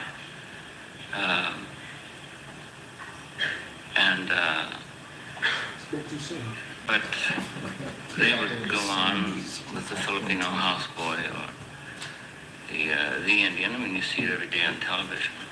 Not every day. There's a World War II movie in which, actually it's John Wayne again, I don't mean to pick on him, in which he refers to Mr. Tojo's little yellow-bellied rats. There was so much racism in World War II movies. You see that? It's really, really surprising. I mean, it was so crude that it's worse than you remember it. The thing that bugged me, too, was that people said there's Brando jumping on a social cause bandwagon now, getting in on the Indians, forgetting that in the 50s you were, I think, one of the first people fishing with the Puyallup Indians up on the West Coast. You must forgive me. We must take a message, and we'll be right back. Stay where you are.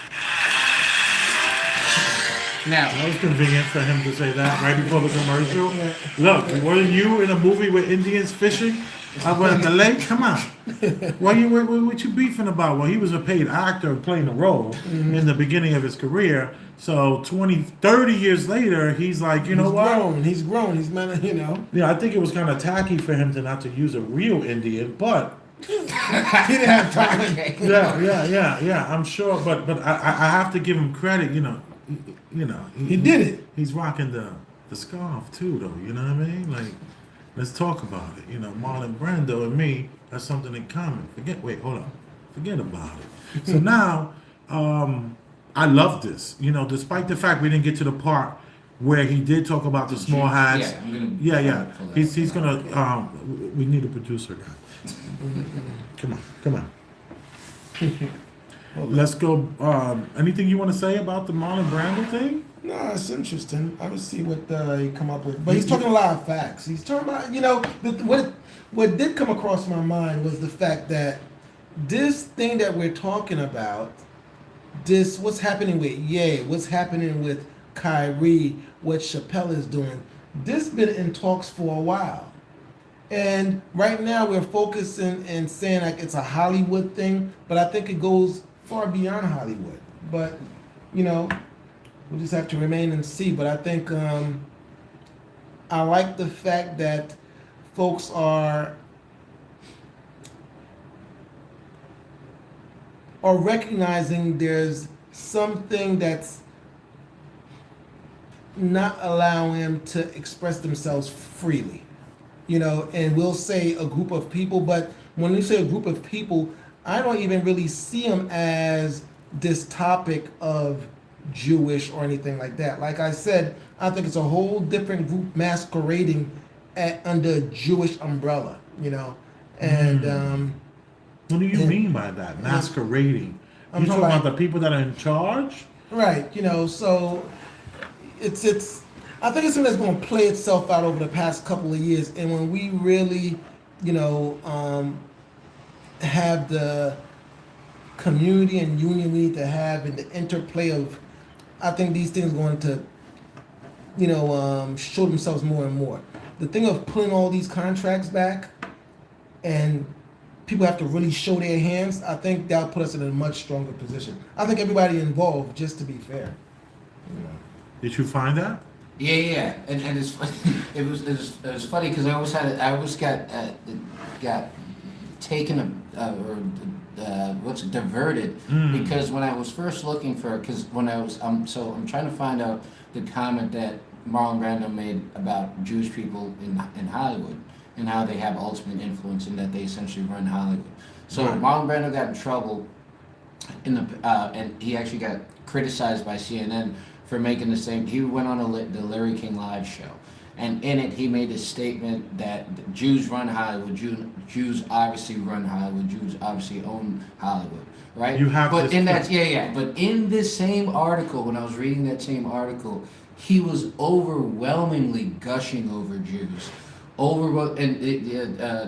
was one comment that. And this is Larry King, you mean? Yeah. This is the same Larry King. No, who was gushing? Marlon Brando. This was on Larry King Live. This is juicy. Come on. He got criticized. This is premium black news, y'all. He got criticized, and then he got. So he got criticized by CNN for the comment he's saying by making the statement, Jews own Hollywood. That's what he got criticized for. And we really do need a producer, so close up. I'm so excited I can't even sit down. You want to just read the article and cite where the article is from? So the original interview is from, it's a CNN interview with him on the Larry King Live show. So the full. So Larry King Live is on CNN network. Yeah, Larry King Live there was a big show on CNN. It was actually great. Larry King Live was one of the. For a mainstream journalist, he was one of the good ones back in the day. He had a really serious show. He had right. Suspenders, right? Suspender guy. Yeah. He always looked just like he looked like Stephen Hawkins, but like if he had all his facilities. Right. Yeah. So. I don't want to go left, but I'm not into Stephen Hawkins at all. Oh, I'm not into that. I'm not even Stephen. I'm not into anything about Stephen. There's no drool. Huh? There's no drool. There was never any drool. How can you have your mouth open that long and be in that position like that and no drool? Somebody was supposed to be walking over, getting that drool out his mouth. So it looked like straight AI to me, robot to me, something. I didn't believe it. No drool. You telling me you're a doctor? What are the chances of a person having their mouth open like that and no drool? They'd be normally a drool. They never think about that, right? No, I was thinking. Can I tell you where I got that from? My guy Mag. You remember the guy on the internet? I've introduced you to him. I think you showed me. And I was like, don't listen to him, Ulrich. He's insane. He used to be on YouTube. His name was he used to go BAM. He used to have the Jamaican accent, and every time he would say something, he was like, he showed Stephen Hawkins. He says, we're gonna go through this whole interview, and I'm gonna point out the one thing nobody else notices. And then he goes through the whole thing. He goes, "Where's the drool?" Bam! You cannot have your mouth open that long and no damn jewel. This is AI. This is a man. Jamaican guy, because I always forgot. He would say, "Bam!" Every time he would drop something what he thought was a true drop. Yeah. He'd be like, look at it. He'd take like a little, like a pointer, like a red pointer, and he'd be like, look at that, and he'd put it around like Michelle. He's one of those guys. Come on. Let's not get off topic. All right, we live. All right, so before I talk about what I want to talk about, I wanted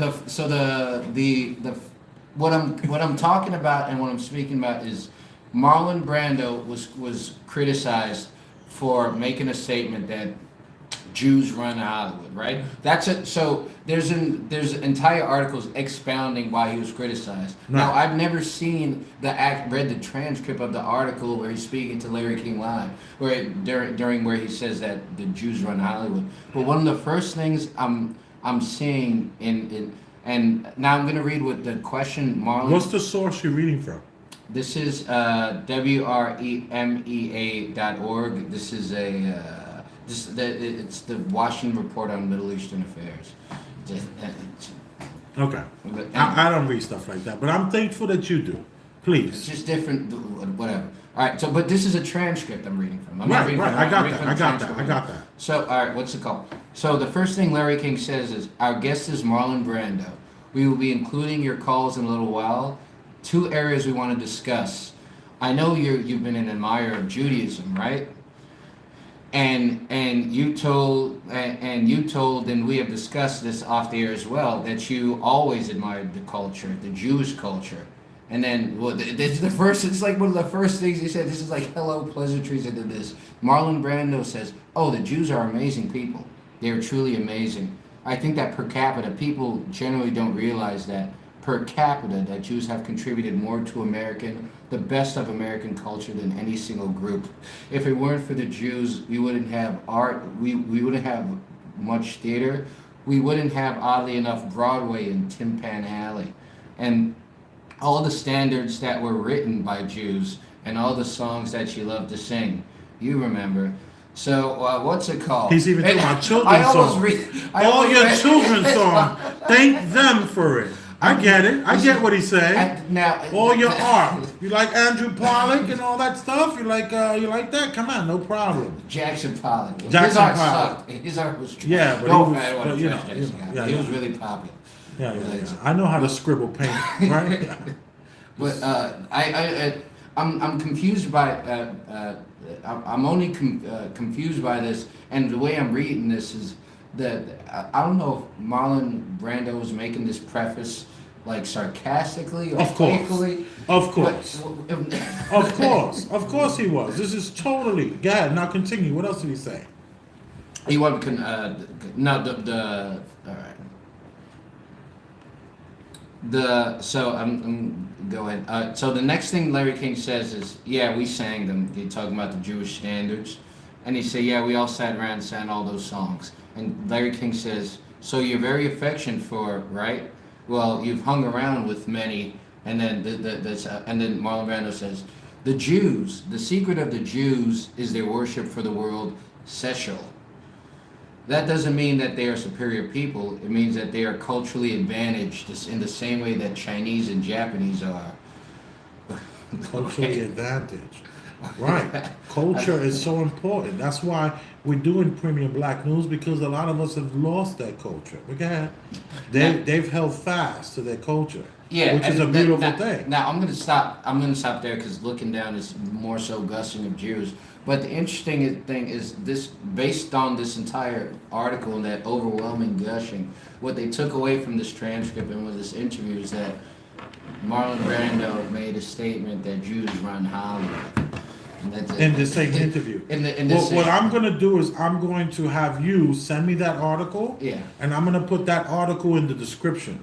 Okay. So what you can do is go to the article, read the article, and see what happened with Larry King and Marlon Brando. You know, I was holding back. I've been holding back this statement. I kind of was going to wait to the end. And that's how, you know me, I'm the guy who thinks that we're in some sort of construct and we have full control over the script that we're giving. The script that's unbeknownst to us that we're giving.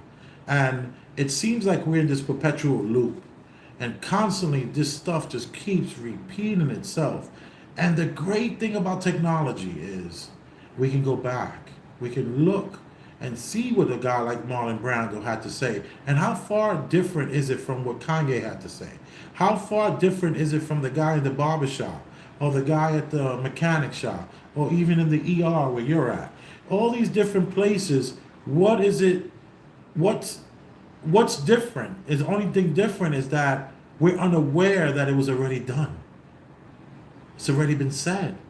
So I digress from that. I think that's the very point that we should be on. because this is where, something is recognized. So we know this has been repeating itself. So what didn't happen then? What didn't happen the time before that allow it to be repeating itself now? You talk about us being in constructing this script, and I think of it this way. It is the people that are lost, they are keep reading in the script. And the minute you break away from that and think for yourself, then you're off the script. Good point, Don. Good point. And the thing is, good point. Thank you for that. Yes. At any point in time, the folks that think for themselves and is off the script, have we ever had enough of those folks to have something different happen? So at that point in time, is there enough of the people that's off the script? Right. And when the numbers are too small, nothing happens. So at what point do we go? So we got to wait another 20 years. Well, I don't know. That's where social another media. 15 years. That's where social media is. It's changing the dynamics. So it makes the number could jump up at a drop of a dime, and they can't risk that. So we have to put, And they is meaning, what I would refer to as the algorithm. Okay. I would refer to that as, because me, I'm a preponderant that the algorithm is the new God. I will refer to them as the folks that refuse the truth to be out, whoever they are. Controlling and I'll call them the soulless ones. Ooh, I call them that. We talking that. We talking that. We friends for real. Yeah, all right, so let's finish with the Dave Chappelle, because this is good. We thought we were gonna be here 25, 35, 40 minutes. If you want me to pay my taxes, then change the tax code. But I know you won't, because your friends and your donors enjoy the same tax breaks that I do. Oh, yes. And with that, my friends, a star was born. No one had ever seen anything like that. No one had ever seen somebody come from inside of that house, outside, and tell all the commoners, we are doing everything that you think we are doing inside of that house. They just went right back in the house and started playing the game again. That's what you don't like. That's the part that bothers you. That last. The Democrats were sore losers. I'm a Democrat. I'm telling you. As soon as he won, they started saying all that he's colluding with Russia. He's colluding with Russia. It's very embarrassing as a Democrat. But as time went on, we all came to learn he was probably colluding with Russia.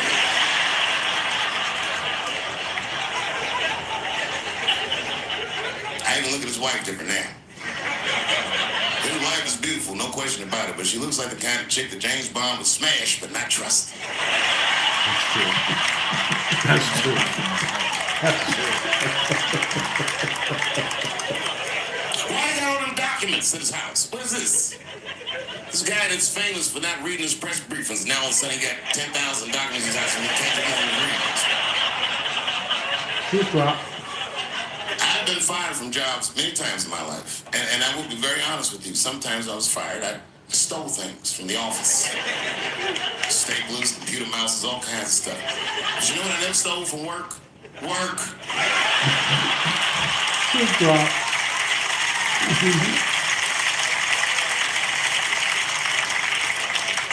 The war in Ukraine brought it all into focus. And lucky for everybody in the Western world, the Ukrainians are way better fighters than we thought they'd be. I mean, these guys.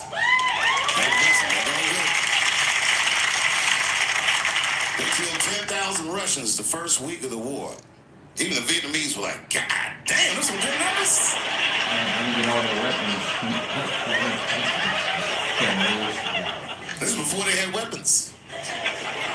Before we started sending them weapons, they was killing Russians with things you can find around the house. That whole country, Ukraine, is littered with traps like Home Alone. They was stepping on rats.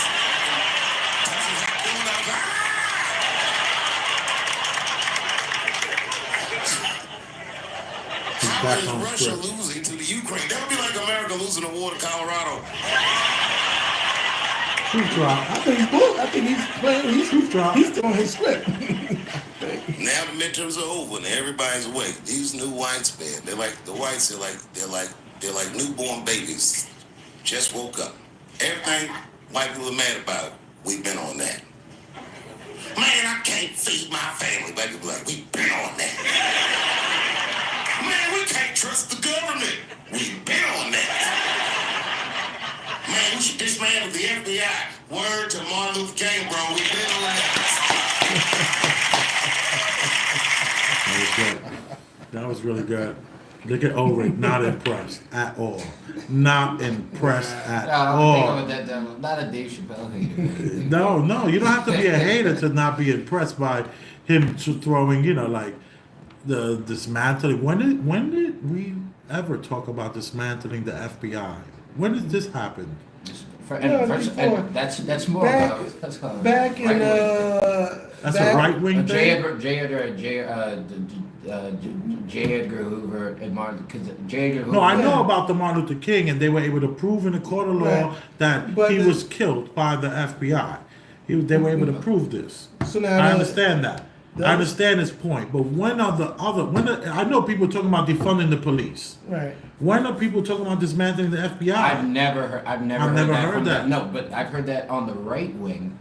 I've never heard that on the left wing. The right wing people on the right wing talk about getting rid of it. Trump was one of the biggest people that was outspoken about not being able to trust the FBI. You can't trust. Hence the reason why, and these are the ones that raided his house. Yeah. So, and what did he say? I plead the fifth. I don't even know what you're talking about, right? Didn't he do that? Yeah, they found. I mean, they found classified documents in the home. Ask them what the precedence is for people in government having classified documents. We got about 2 minutes. You can't know if something's wrong or right unless you know the precedence. Right. Let's see how he wraps this up. Or maybe that was the ending. Let's see. Get that going. Nobody listens to me. When I tell these jokes, you ignore me. My first Netflix special, what did I say? I said, I don't want a sneaker deal, because the minute I say something that makes those people mad, they're going to take my sneakers away. And the whole crowd was like, ha, ha, ha, ha, ha. And now you see Kanye walking around L.A. barefoot with his chain out. With his chain out. He's no longer a billionaire. He got his chain out. That was good. This guy lost $1.5 billion in a day. $1.5 billion in a day. I saw that. I said, put your chain on, nigga. Welcome back.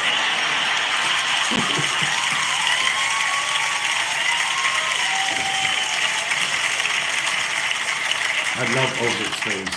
I love your face. About anything.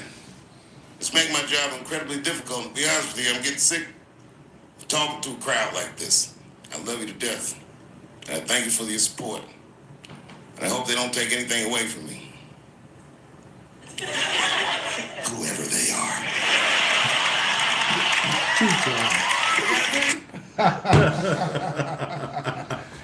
That was good. That was good. That was awesome. You really enjoyed it much more than I think Ulrich and myself enjoyed it. Tell me what your. I mean, we kind of got it. We broke it down. It's all about him being off script. Mm-hmm. It's all about him dropping truth drops and double entendres. What I'm probably more excited about is the fact that I feel a level of truth is being said, and I think unpopular truths in a certain type of way, or a stance of having a certain type of freedom regardless of what other folks may have, or the box that other folks may want to try to keep certain groups of folks in. And I think more so than ever, we see different folks in realms that would have normally been afraid, taking a stance. And that's a good sign for what you expect on the average person. So I think for a long time we've been talking about this. As you talk more and more folks, people are getting it. Even the folks that don't say nothing, they got it.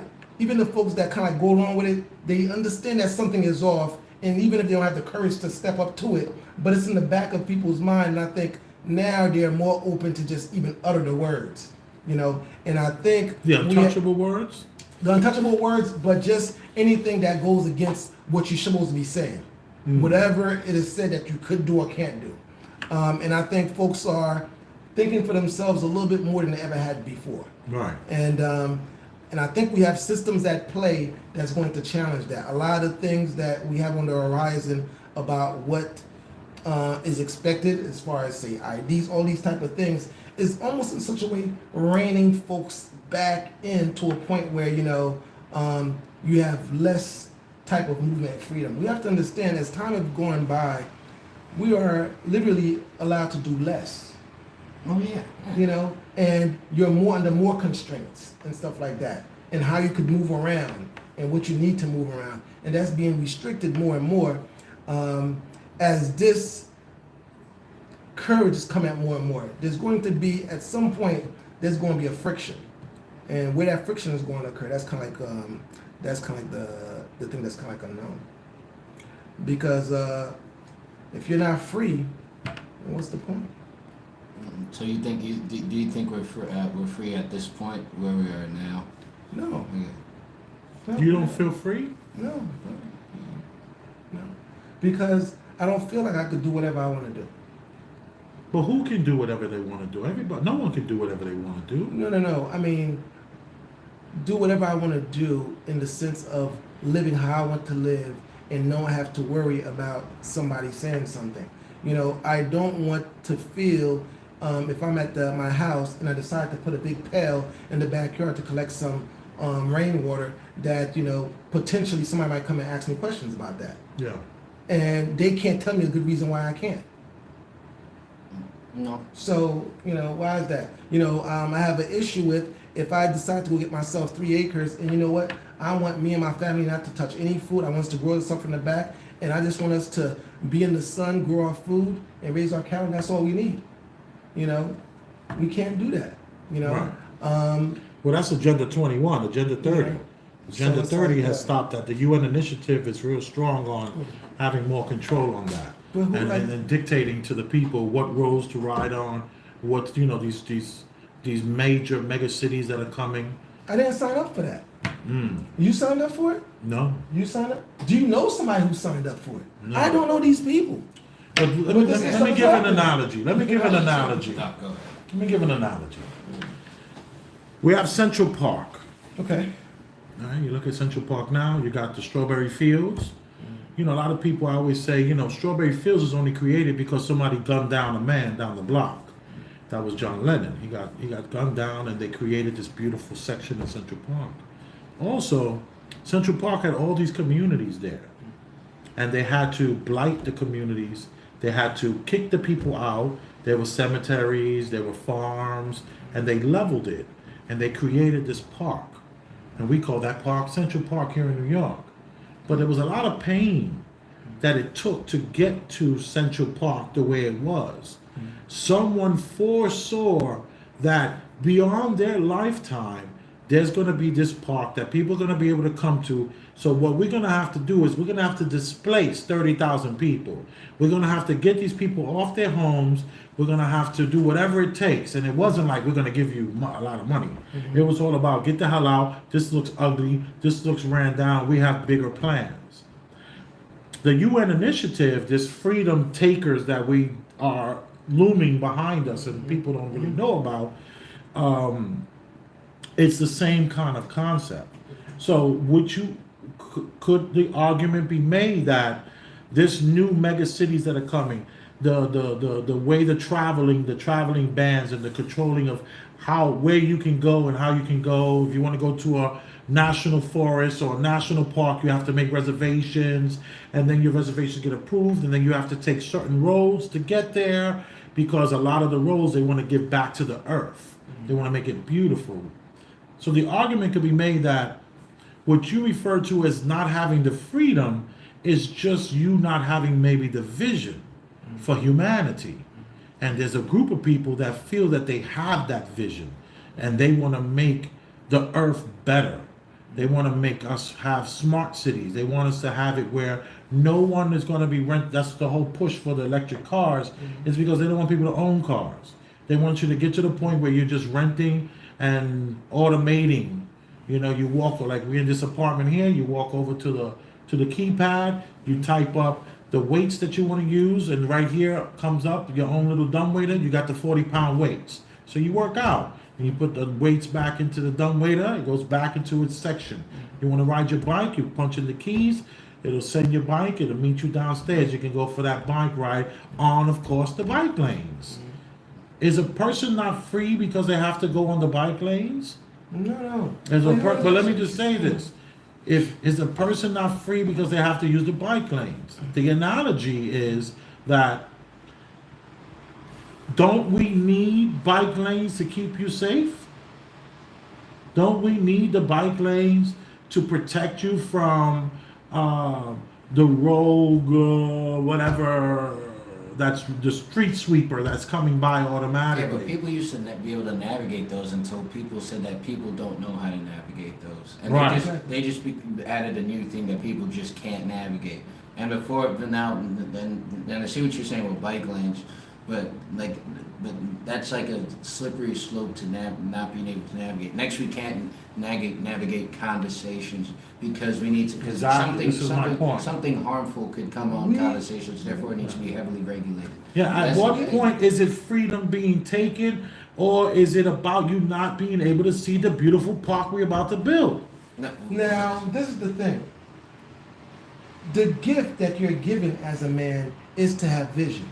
Right, So when I can't exercise any of my vision right. at people that I don't even connect with, that's a problem. You know?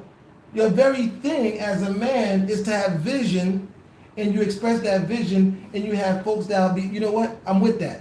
And we kind of like do it. Now, Right. when it's being manipulated, you know, and pushing against your desire, that becomes a problem. You know? So the thing is, not all the stuff is bad, but the thing is, at what point do you get a say? And if you don't have a say, you're not free at all. And then if you have a choice to pull out of it and go do your own thing, then that's fine. But you're not given that option. Right. Yeah, I agree. You know? So Yeah, like the people weren't given that option, right. and when they tore up their homes and they tore up their farms, and they said, you know, you got to go. We need to build the BQE. We need to build what's the big one that displaced so the Cross Bronx Expressway. Oh my God! You should see the history books of the Cross Bronx. Wow. Beautiful towns, just community, and just they. And then what happened with the Cross Bronx Expressway is that the asthma rates have gone up 1,000% because of all that carbon monoxide and all that stuff. So I just wanted to raise the question and just see where you came with it, because you threw away that word freedom. I mean, it's hard for a person to see you and think you ain't free, Doc. You know, it's kind of hard. You know, the watch has been blinding me half the night. You know, it's like hard. I think you can only be free up here, man. That's where it's at. Yeah, but we're not told that. That's the problem. We're not told that. We're not given a choice. We're given like you go to school, right, and then you get a job, and you work for somebody, and then you get a family, and you know, we're told how the world's how happiness is supposed to be, the pursuit of happiness, so to speak. Would you like to be on one of those boards where they're making these decisions on the parks and the displacement and the blighting of the people and getting them out of there? I'd rather be on the board than not be on the board. But the truth is, I think the very fact that we have the board is we give too much power away to folks that we don't know. Right. Yeah.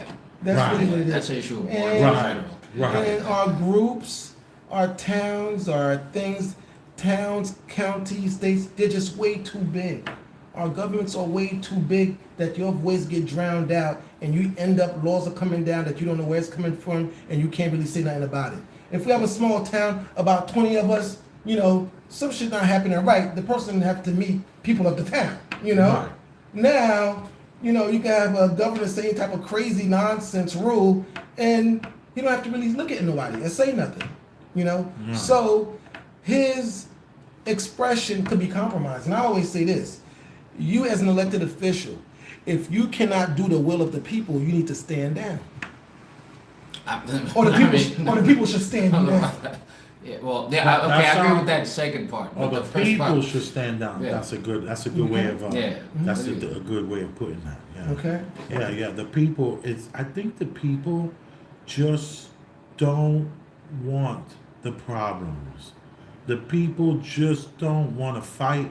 They want to riot, not riot, because I'm all for that, but they just want to protest and stop cars on the highway. This bullshit ain't doing nothing. You ain't No, doing nothing. Yvette Carnell says something really great. Sorry, over. Yvette Carnell says, "Where is the political imagination?